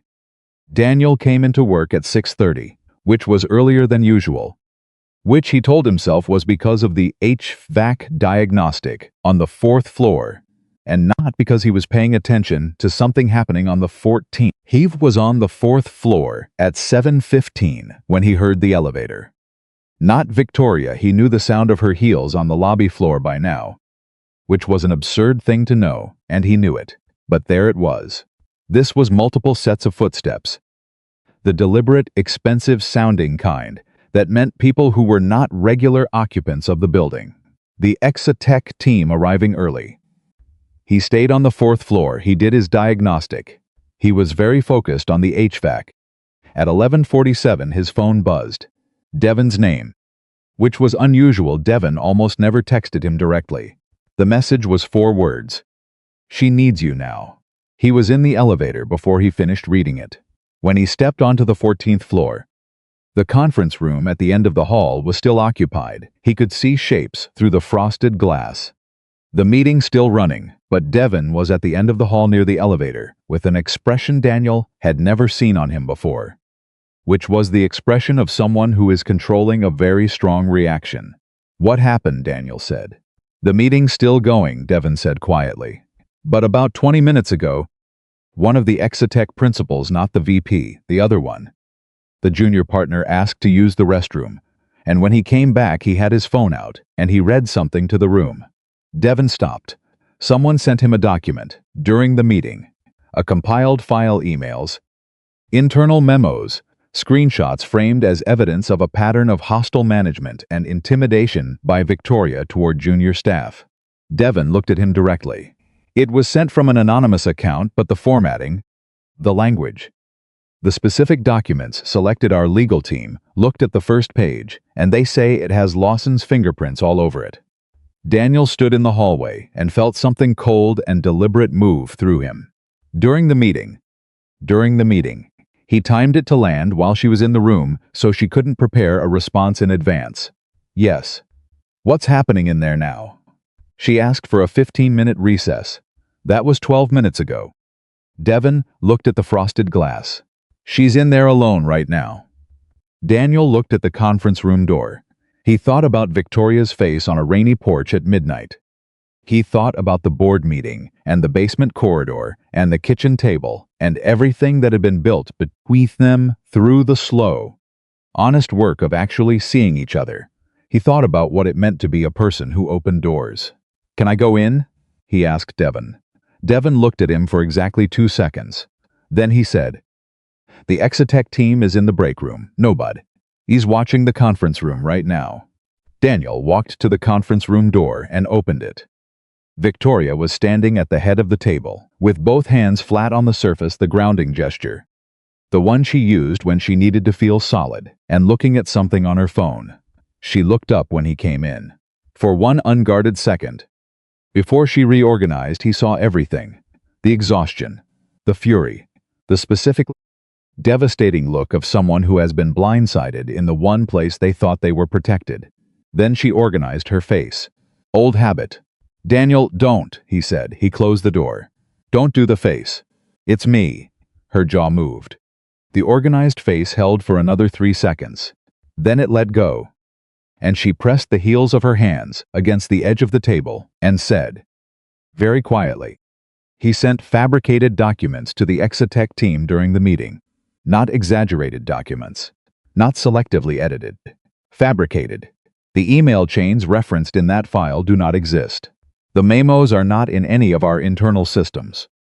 He built a fake record and delivered it in real time while I was sitting across the table from the people I needed to convince." "Okay," Daniel said. He knew exactly. She stopped, breathed. He knew that a 15-minute recess was enough time for them to form an impression, and not enough time for me to refute a document, file in any meaningful way. He's been planning this for weeks, maybe longer. She looked at him. He used the acquisition. He waited until the highest stakes moment, and then she made a small, sharp gesture. "Victoria." He said it the way he'd learned to say it, not to slow her down, but to anchor her. "What do you have?" She blinked. "What? You have documentation you told me weeks ago. Every meeting, every decision, every communication since month 2. What's in that documentation that contradicts what he sent?" She was still for a second. Then, something shifted in her face, the executive brain engaging over the emotional response. Not suppressing it, but directing it. "Everything," she said. "Every email chain he fabricated references meetings that are in our calendar system. Every memo he created has formatting inconsistencies with our actual internal templates. And every person allegedly CC'd on those emails can produce their actual inboxes. Then, that's your response. Not a defense, a correction. You don't defend against fabrications. You replace them with the real record. In 3 minutes," she said. "I have 3 minutes before they come back in. What do you need?" She was already on her phone. Typing something. "I need Devon to send the Exotech VP a secure link to our document management system, just the meeting records. The email archives for the specific dates referenced in what Lawson sent. Not everything. Just the specific points of contradiction. Clean and fast." She was moving now. The paralysis completely gone. The thing he'd watched happen before when she found the path, the absolute. Total mobilization of everything she was toward the single point that mattered. "And I need you too." She stopped. "What?" She looked at him. "I need you to stay. Outside the door. I know you can't be in the room. I know that. But I need to know you're there." He looked at her for a moment. Then, "I'll be right outside." She took one breath, long, deliberate, the kind that wasn't about oxygen. "Okay," she said. He went to the door. Hand on the handle, he half-turned. "Victoria." She looked at him. "You built the real record," he said. "He built a fake one. Real ones hold longer." She held his gaze for the space of a heartbeat. Then she straightened. The blazer, the shoulders, the particular posture of a woman who had been fitting for every room she walked into since she was 22 years old, and had gotten very, very good at it. "Yes," she said. "They do." He went outside. He stood in the hallway. Devon materialized beside him with the expression of someone running a covert operation who is not used to running covert operations. "Link sent," Devon murmured. Straight to the VP's secure email with a cover note from Victoria saying she wants to provide primary documentation for the dates referenced in the anonymous file. "Did you write the cover note?" She dictated it in a text to me 40 seconds ago. 17 words. Completely calm. "Okay." They stood together in the hallway outside the frosted glass and waited. The Exotech team came from the break room at 12:03. Daniel watched them pass without looking at him. They had no reason to notice a maintenance employee in a building hallway. The junior partner who'd read the document in the meeting looked uncertain in the way of someone who'd thrown a stone into a pond and was now second-guessing the ripples. The conference room door closed. Daniel stood in the hallway for the next 54 minutes. He knew because he checked his phone at regular intervals, and then stopped checking because it wasn't helping, and then checked again. Devon had gone back to his desk. The hallway was quiet. Through the frosted glass, shapes moved occasionally. The particular geometry of people around a table, doing the thing people do in rooms where decisions are being made. At 12:57, the conference room door opened. The Exatech VP came out first, a man in his early 60s with the measured, unhurried movement of someone who'd been in a lot of these rooms and had long since stopped being impressed by them. He shook someone's hand inside the door. Then he turned and walked toward the elevator and noticed Daniel in the hallway and nodded in the generic, courteous way powerful. People nodded at people they couldn't categorize. Daniel nodded back. The junior partner came out next. He did not look uncertain anymore. He looked like someone who had understood this in the past hour that he'd been used and was not happy about it. Victoria came out last. She stood in the hallway and watched the elevator doors close behind the Exatech team. Then Shane stood there for another full second in the silence of the hallway. And Daniel watched her face do something he hadn't seen before. It went through 3 or 4 rapid changes, like a fast-moving weather system, and then landed somewhere that was neither triumph nor relief, but something more complicated and more honest than either. She turned and looked at him. "Well," he said. "They're coming back," she said. "Third meeting. They want to move to formal due diligence." The hallway was very quiet. "Victoria Lawson's on administrative leave, pending a formal investigation," she said it flatly. "The Exatech VP called our board chair personally during the recess. Apparently, he has zero interest in conducting business with a company where an executive is willing to fabricate documentation to undermine a colleague's position." She paused. He used the word fabricate specifically, which means the document analyst Devon contacted got there fast. Daniel looked at her. "How do you feel?" She considered the question with the seriousness she gave everything. "Tired," she said. "Genuinely. I feel very tired." A pause. "And okay. She shook her head slightly. "I feel like myself. Which is strange to say, but it's the truest thing." "It's not strange," he said. She looked at him across the hallway. This woman he'd watched fight for the better part of a year for the ground she was standing on, and she looked tired and real and exactly like herself. And he thought that was the most he had ever wanted to say something to another person, and known the hallway was the wrong place to say it. "Tonight?" she said. "Tonight," he said. She nodded. She went back into her office. He went back to the 4th floor. He finished the HSPAC diagnostic. He ate lunch at his truck. He picked Lily up at 3:15, and she told him about a disagreement at recess that had been resolved through what's spruce as a negotiation, which was such a Victoria-influence word for a 7-year-old to use that he had to turn away for a moment to keep his expression neutral. "Did the negotiation work?" he asked.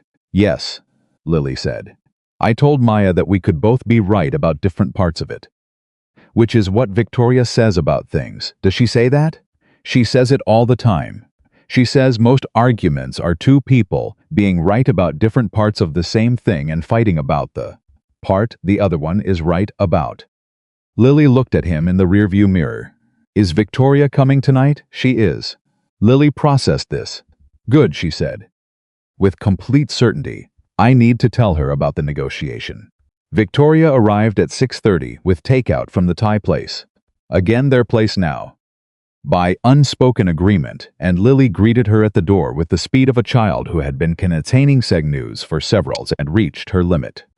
She told Victoria about the negotiation at recess in considerable detail. Victoria asked questions with complete seriousness. Daniel watched from the kitchen doorway. This was the thing that nobody in the boardroom ever saw. Not the Exatech VP, not Lawson, not the board members who had spent months debating her leadership capability. This version, Victoria Hayes crouched slightly to listen to a 7-year-old describe a playground disagreement with the same quality of attention she gave board presentations. This one they didn't have access to.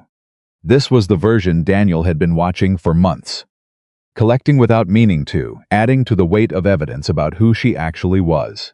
After dinner, after Lily was in bed and the kitchen was cleaned and the house had gone to its night quiet, they sat together on the couch, not across the kitchen table for the first time, but on the couch, which was its own small shift in the geography of things, and Victoria put her head back against the cushion and looked at the ceiling for a moment. "My personal counsel called this afternoon," she said. Andrews dropped the civil action. Daniel looked at her. When? The letter arrived today. No explanation given. Just withdrawn. She kept looking at the ceiling. I don't know if Lawson going down had anything to do with it, or if Andrew just decided the return wasn't worth the investment. Doesn't really matter which. She turned her head to look at him. It's done. How do you feel about that? She thought about it. Like something that was making noise in a back room finally went quiet. She paused. Not relieved exactly, more like I forgot what quiet sounded like, and now I remember. He understood that, more than most people would have. She turned slightly toward him, on the couch. Can I tell you something that's going to sound either very sane or very strange, depending on how you hear it? Go ahead. When I was sitting in that conference room today, in the 60 seconds before they came back in after you left, and before they walked through the door, I wasn't thinking about Lawson. I wasn't running the argument. I was thinking about your kitchen. She looked at him. I was thinking about Tuesday mornings, about Lily's hedgehog pajamas, about the corner behind the lamp. A pause. I was thinking about the thing I was going to come home to, and it made everything in that room smaller. He was quiet for a moment. Not smaller like, less important, she clarified quickly. The work matters. It always will, but smaller like. She looked for the word. Like proportionate, like it was the right size instead of the only size. He reached over and took her hand. Just that. She looked at it for a second, his hand over hers, and something in her face did the thing it sometimes did. The thing where it went very still and very open at the same time. I know what that feels like, he said. When Renee was alive, I could do hard things because I had somewhere to come back to. After she was gone, the hard things got harder because the coming back to was missing. He looked at her. Not because I needed someone to make the hard things easier. Just because proportion matters. You need something to come back to so the hard things stay the right size. She looked at him for a long moment. Then she turned her hand over under his and held it. I'm sorry she's gone, Victoria said. Me too. He meant it.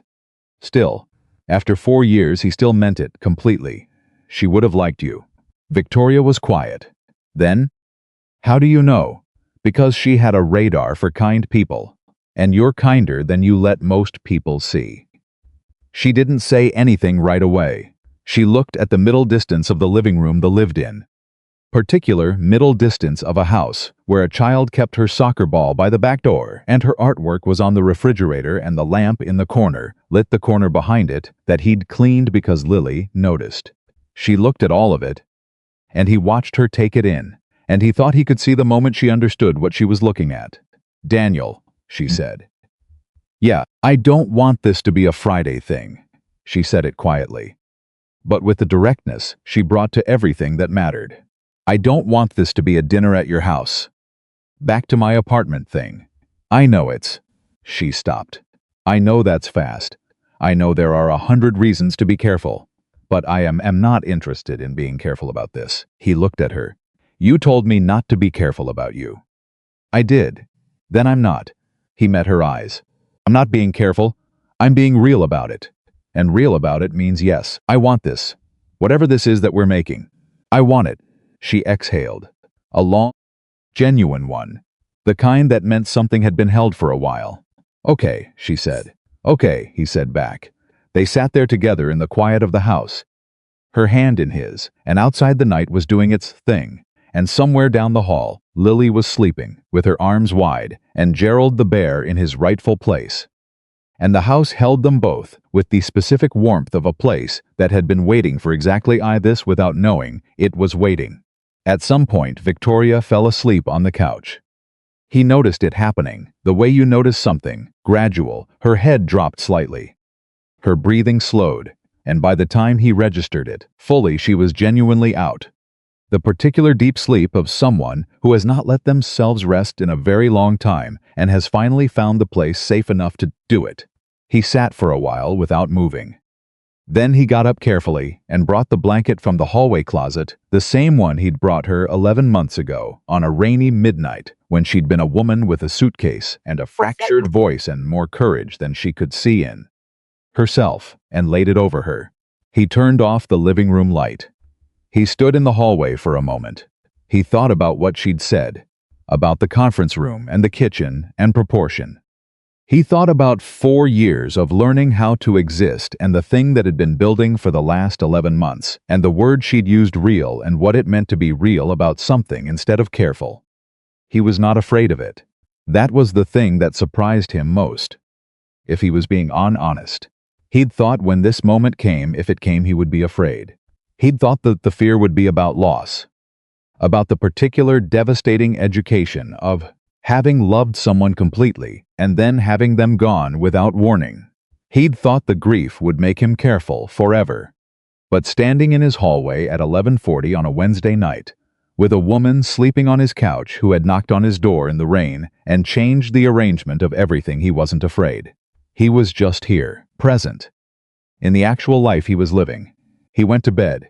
He checked on Lily, adjusted Gerald, closed her door softly. He lay in the dark for a while, not trying to sleep, just existing in the fullness of the moment, which was a thing he'd gotten out of the habit of doing. He thought, something is beginning, he thought. No, something that began a long time ago is finally catching to where it always should have been.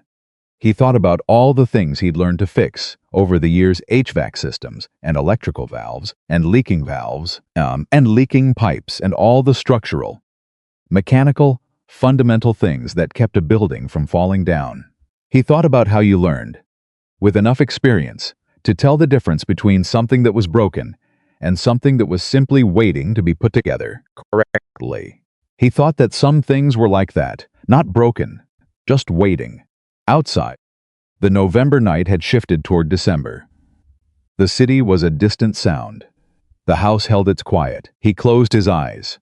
Down the hall, on his couch, under the same blanket he'd brought out 11 months ago, on the first night any of this had begun, Victoria Hayes, the most capable person he had ever watched work, the woman who had walked into his life through a midnight door and hadn't left since, not really slept in the deep, unbothered way of someone who had finally, after a very long time, found the right place to be. December arrived in the way. December always did in the Pacific Northwest, not dramatically, not with a single defining moment, but gradually. The cold deepening by degrees until one morning you woke up and realized the year was almost gone and everything around you was different from what it had been when it started. Daniel noticed the difference most in the small things. The way Lily had started setting the table with 3 placemats without anyone asking. Not just on Fridays, but on the other nights too, the nights Victoria wasn't there. As if she was setting them in anticipation. The way his house had acquired a second coffee mug that lived on the left side of the cabinet and was not his. The way he checked his phone in the mornings with a different quality of attention than he had a year ago. Not anxiously, just the way you check for something you've come to count on. Victoria had not moved in. That was a conversation they hadn't had yet. And Daniel was not rushing it because he understood better than most that the pace of something real was not the pace of urgency. It was the pace of 2 people building something deliberately, with attention, the way you built anything you intended to last. She stayed over sometimes, not every night. Enough nights that Lily had stopped remarking on it as a notable event and had simply incorporated it into the working geography of her world. Kids did that. They were better at it than adults. They accepted the new shape of things faster because they didn't spend as much time comparing it to the old shape. The winter concert was the second Friday in December. Lily had been preparing for 3 weeks. which mostly meant singing a specific 12-second section of one song repeatedly at random moments throughout the day, and had requested firmly, without ambiguity, that Victoria come. "I told my teacher my whole family is coming," Lily announced at dinner the Tuesday before. Daniel looked up from the pasta. "Your whole family?" "Yes." He looked at Victoria across the table. Victoria was looking at Lily with an expression he had come to recognize, the one that was carefully assembled on the outside and completely undone on the inside. "Is that okay?" Lily asked Victoria, with the directness of a child who had not yet learned to ask permission for things obliquely. Victoria set her fork down. "Yes," she said. "That's okay." She paused. "That's more than okay." Lily nodded, satisfied, and resumed eating. And Daniel looked at Victoria, and Victoria looked at Daniel, and neither of them said anything, because the moment didn't need it. Thursday evening, the day before the concert, Victoria called him at 8:15. He picked up, and before he could say hello, she said, "Andrew is at the concert." He sat up. "What?" "I just got a call from my lawyer. Andrew has apparently told someone connected to a board member, that he intends to show up at the school concert tomorrow. He knows about it because he's been monitoring my social media, and I posted a photo of Lily's concert program last week without thinking." She stopped. "He's not going to make a scene. He's too smart for that. But he wants me to know he knows. He wants me to feel watched." Daniel was quiet for exactly 3 seconds. "Is this a legal threat?" "Not technically. There's nothing preventing him from attending a public school event. He doesn't know Lily. He has no connection to the school." Her voice was controlled, but he could hear what was underneath it, not fear, but the specific, grinding exhaustion of someone who has almost finished a fight and is being told it has one more round. "But if he's there, I'm going to see him, and he knows that seeing him will—" She stopped. "Will what?" "Will make me feel the way he used to make me feel." She said it quietly, factually, the way she said all honest things. "Like I'm being watched and found insufficient. That's what he wants. He can't touch me professionally anymore. Lawson is gone. The civil case is dropped. So this is what's left, just being present, in a way that reminds me that I used to be smaller." Daniel stood up. "Listen to me." "Daniel, listen." He waited. "You are going to that concert. Lily has been practicing that 12-second section of one song for 3 weeks, and she told her teacher her whole family is coming. We are going, all of us." He paused. "Andrew Mitchell does not get to take a school concert from a 7-year-old because he wants to remind you who you used to be. You are not who you used to be, and I'll be standing right next to you." Silence on the line. Long enough that he started to speak again. "Okay," she said. Her voice was different now, not the controlled version, not the fractured version, but the quiet, certain one, the real one. "Okay. You're right, I know." She made a sound that was almost a laugh. "You could be less confident about it." "I could," he said. "I'm choosing not to." This time, she actually laughed. Short and real and everything. "I'll see you tomorrow," she said. "Friday," he said. "Same as always." The concert was at 6:30 in the school gymnasium. They arrived at 6:10 because Lily had insisted on arriving early enough to see the whole place fill up, which was her way of saying she wanted to watch people come in and be important about it. She was in a burgundy dress she'd picked herself, and her hair was in 2 braids that Victoria had done that afternoon carefully. Better than the first time on the couch months ago.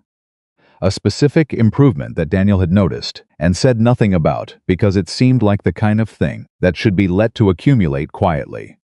They sat in the 4th row. Daniel on the outside, Victoria in the middle, an empty seat on the other side for when Lily eventually came looking for them after the performance. Victoria sat straight and still in the way she always sat in unfamiliar rooms. But her hand found Daniel's on the armrest between their seats and stayed there. He turned to look at her. She was watching the stage. "Is he here?" Daniel asked quietly. "I don't know yet." Her hand tightened slightly over his. "Don't look around for him. If he's here, he wants me to be aware of him. Don't give him that." He looked forward. He did not look around. The gymnasium filled. Parents and grandparents and younger siblings navigating the rows with the particular controlled chaos of a school event that was important to approximately 63 children and important in a completely different way to their families. Daniel watched the room find its shape and thought about the previous year's concert, which he'd attended alone, Lily's hand in his as they walked in and the specific, familiar ache of the empty chair beside him that had been there for 3 years before that. He thought, not empty tonight. Victoria leaned slightly toward him. Third row from the back, left side aisle. He didn't turn. You sure? Dark coat, he's alone. She paused. He's looking at us. Let him look. She exhaled, one deliberate breath. Okay. The lights dropped. The program started. The first grade class came out in their coordinated outfits, the girls in burgundy and the boys in dark shirts, and arranged themselves on the risers with the chaotic precision of children who have been told exactly where to stand and have each interpreted those instructions slightly differently. Lily found them in the fourth row, approximately 4 seconds after she got to her spot on the risers. She gave them the full direct eye contact wave of a child who has been waiting to confirm their people are there. Daniel waved back. Victoria waved back. And then Lily did something she hadn't planned, and Daniel would remember for the rest of his life. She pointed at them. Not performed. Not for the audience. Just pointed. The way kids do when they want to mark something. When they want to say, those ones, right there, those are mine. Victoria made a sound beside him. Small. Almost nothing. He looked at her, and her eyes were bright. And she was looking at the stage with the expression of someone who has just received something they didn't know they were allowed to want. He squeezed her hand. She squeezed back. The concert was 35 minutes. Lily performed her 12-second section with the focused intensity of someone who understood that precision in small things mattered. After the program ended and the children came down off the risers in a controlled flood, Lily found them in the aisle and grabbed Victoria's hand first, not Daniel's. Victoria's, and pulled her toward the table where the holiday cookies were and said, "Did you hear my part? Did you hear it?" "I heard every word," Victoria said. "Did I do it right? You were perfect." "Dad said I was perfect in practice, but dads always say that." "Then your dad was right. This time." Victoria crouched down. "You were perfect." Lily studied her face for the particular child honest detector second that she always deployed when she was deciding whether to believe something. Whatever she saw, she accepted. She grabbed a cookie and turned to the next important business of the evening. Daniel was watching the back of the room. He saw Andrew Mitchell leave through the side door at 6:58, while Lily was holding court over the cookie table, and Victoria was answering questions from 2 of Lily's classmates who had decided she was interesting. Andrew left quietly. Without incident, without the scene he might have been counting on Victoria dreading. He just left. Because the thing he'd come to see hadn't happened. There was no rattled woman looking for him across a crowded room. There was no performance of insecurity for him to witness and file away and use. There was just Victoria Hayes, crouched down to the level of an 8-year-old who was explaining something about cookie decoration with great seriousness, and not once looking toward the back of the room. Daniel turned back to his family and said nothing about it. The drive home was Lily, narrating the entire concert from the beginning, as if Daniel and Victoria had not been present. Victoria listened with complete attention and asked follow-up questions at the right moments, and Lily treated the whole exchange as entirely normal. As if this was simply what happened after concerts. As if this was simply who they were. By the time they got home and Lily was in bed later than usual, the concert night exception that had become its own small tradition, the house was quiet in the way it got when everything important had already happened, and what remained was just the good, settled aftermath of it. Victoria was at the kitchen counter with her tea. Daniel was beside her. Close enough that their arms were touching, which had become the natural resting position of 2 people who had stopped calculating distance. "He left," Daniel said. She looked at her mug. "I know, I saw." A pause. "He expected me to spend the whole night watching the door." She turned slightly toward him. "I didn't." "No, that's different from a year ago." She said it without drama. Just naming a fact. A year ago, I would have spent the whole concert in the back of my head, managing my own reaction, planning what to do if he approached, running scenarios. She paused. Tonight I listened to Lily sing and I held your hand and I didn't think about him once until he left. Daniel looked at her. What does that feel like? She thought about the question carefully. Like finally living in the front of my own head, she said. Like being a person who's actually present, instead of someone running a parallel process in the background of every moment. She met his eyes. That's because of you. Not completely, I did the work. The therapy? The legal piece. The months of rebuilding at work. But you were, she paused. The first safe place. You were the door I knocked on. And everything after that started there. He was quiet for a moment. You knocked, he said. I just opened it. That's everything. Daniel? She turned to face him fully. When someone is standing in the rain at midnight. That's everything. He looked at her, this woman who had come into his quiet, careful life through the most unlikely possible door and had made it bigger and truer and louder and real in all the ways he hadn't known he was missing. He thought about all the things that had to happen in exactly the order they happened to bring them both to this kitchen this December night. He thought about Renee, the way he still thought about Renee, sometimes not with the raw, bottomless grief of the early years, but with the gentler ache of love that had converted itself into something survivable. He thought about how she would have seen exactly this, exactly what was in front of him, and known it for what it was without hesitation. I want to tell you something, he said. She waited. I spent 4 years building a life that was about Lily. Not because I was sacrificing myself. Because she needed me to, and I chose it, and somewhere in those 4 years I forgot. He stopped. I forgot that I was allowed to want things too. Not instead of her. Alongside. He looked at Victoria. You reminded me that it was possible to want something for myself and still be a good father. Those two things don't cancel each other out. I'd been acting like they did. Victoria's eyes had gone very still. Daniel, you don't have to say anything, I know I don't.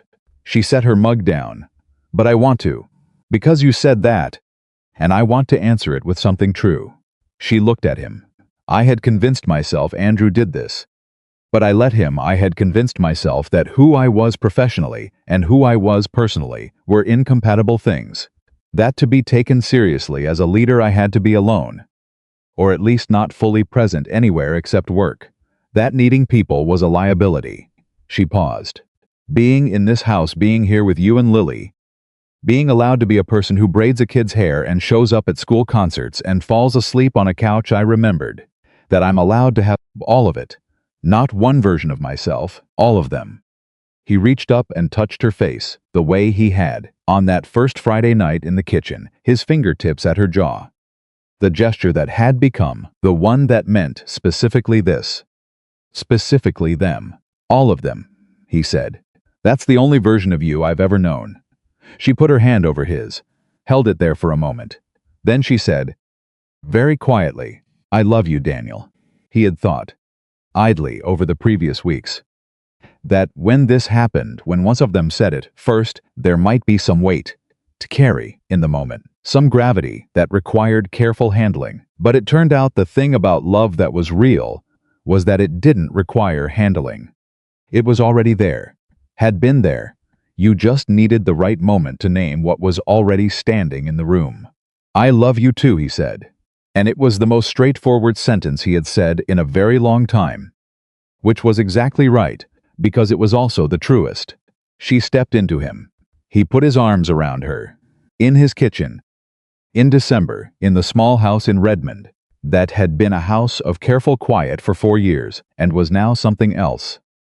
They stood like that for a moment without needing to be anywhere or anything except where they were. January came. Then February. The acquisition deal moved forward. Victoria negotiated the terms with the precision and patience of someone who had fought too hard for what she'd built to let it be absorbed poorly. The Exatech team came back twice more. And each time the senior VP asked to speak with her specifically. And each time she walked out of those meetings with what she needed. The process took 4 months.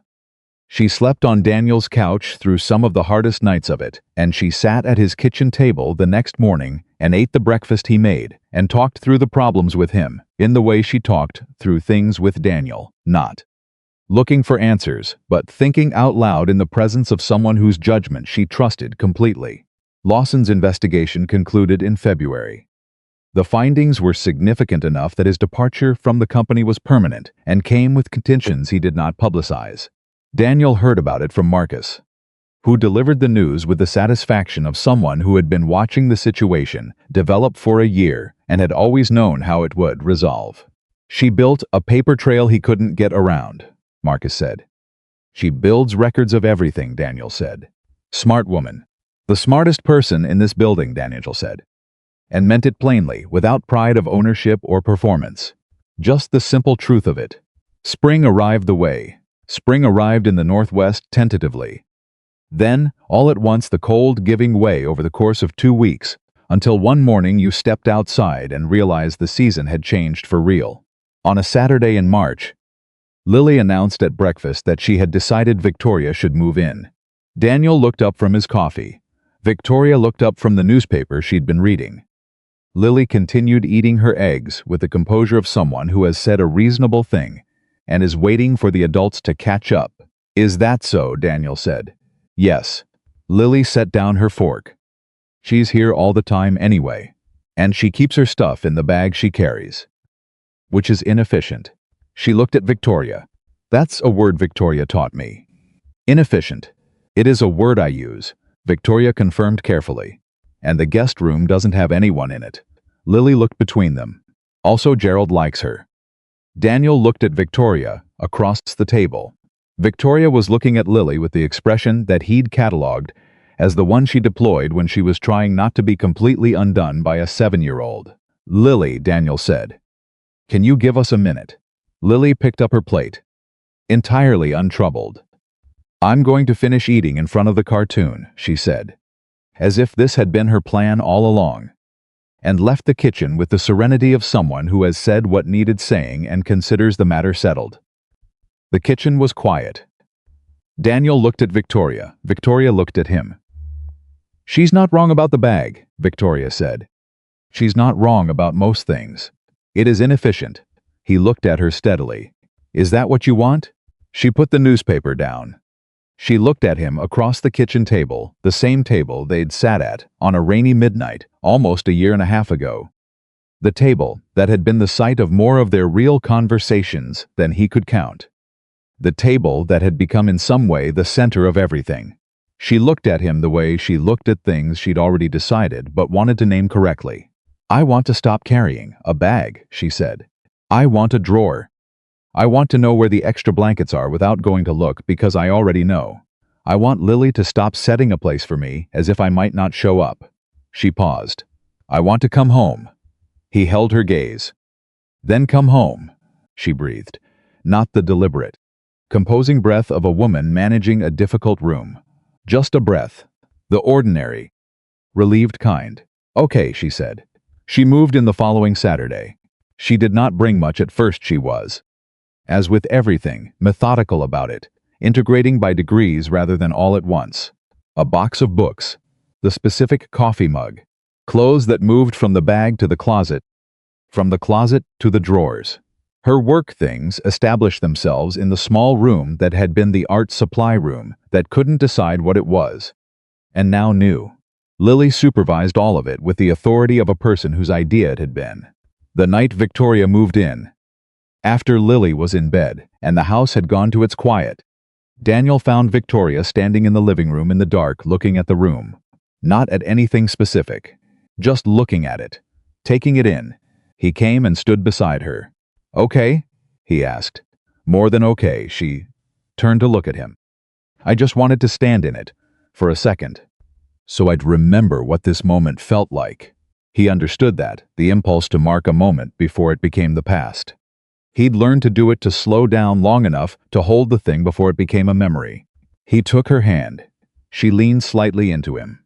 Outside, the March night was moving toward April. The city was the distant, constant thing it always was. Inside the house, their house now, The word settled in his chest, with a weight that was not heavy but solid. The weight of something real. Everything Was arranged the way it had arranged itself over 18 months of two people finding each other through the sideways. Unhurried, honest work of actually being present. 1 year after the night it started. He thought about it sometimes. About the sound of the knock. About the particular shock of opening the door and seeing her there wet, broken open, a suitcase in one hand, and her car keys white-knuckled in the other. About the 11 days and the Friday dinners and the basement utility corridor and the conference room door, and all of it. The whole long thread of it, woven through 1 year of a life that had been quiet and become full. He thought about how it had looked. From the outside. Like he had helped her. Given her somewhere to land. Held the door open while she rebuilt herself, and those things were true. But what people couldn't see, what nobody except the two of them fully understood, was what she had done for him. The way her presence in his house had reminded him that he was still a person with a future, and not just a man carefully maintaining a life he'd already been through the worst of. The way she had made him believe, not through any declaration, but through the simple fact of showing up and staying, that there was more ahead than behind.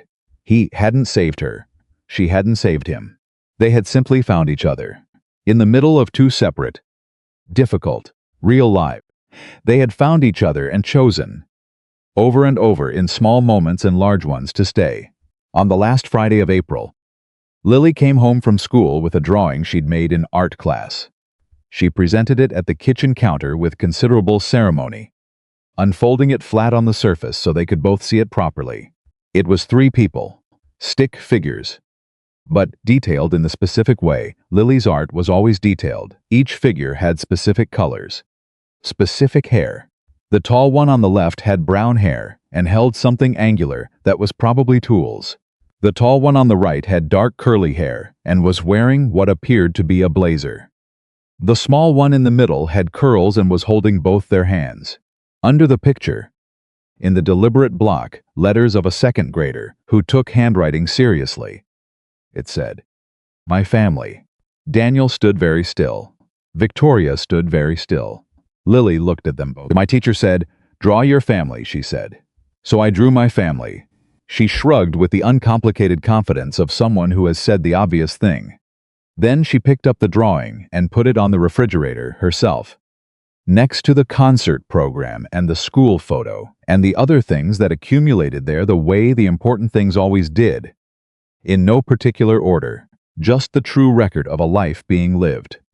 Daniel looked at the refrigerator. He looked at Victoria. Her eyes were bright. She pressed her lips together for a second. Then she looked back at the drawing and something in her face went completely quiet, the particular quiet of a person who has arrived after a long road, exactly where they were supposed to be. He put his arm around her. She put her head on his shoulder. And Lily, already on to the next thing, was at the table asking what was for dinner, filling the house with the sound that had always been its best sound, the ordinary, irreplaceable, everyday sound of someone who knew they were home. This was what it looked like, not the dramatic version, not the version with a single turning point and a clean resolution.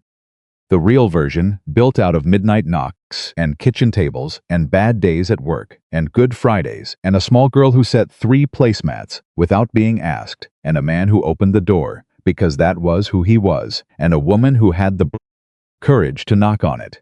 This was 2 people who had each learned, in their own hard way, that strength was not the absence of need. That being capable did not mean being alone.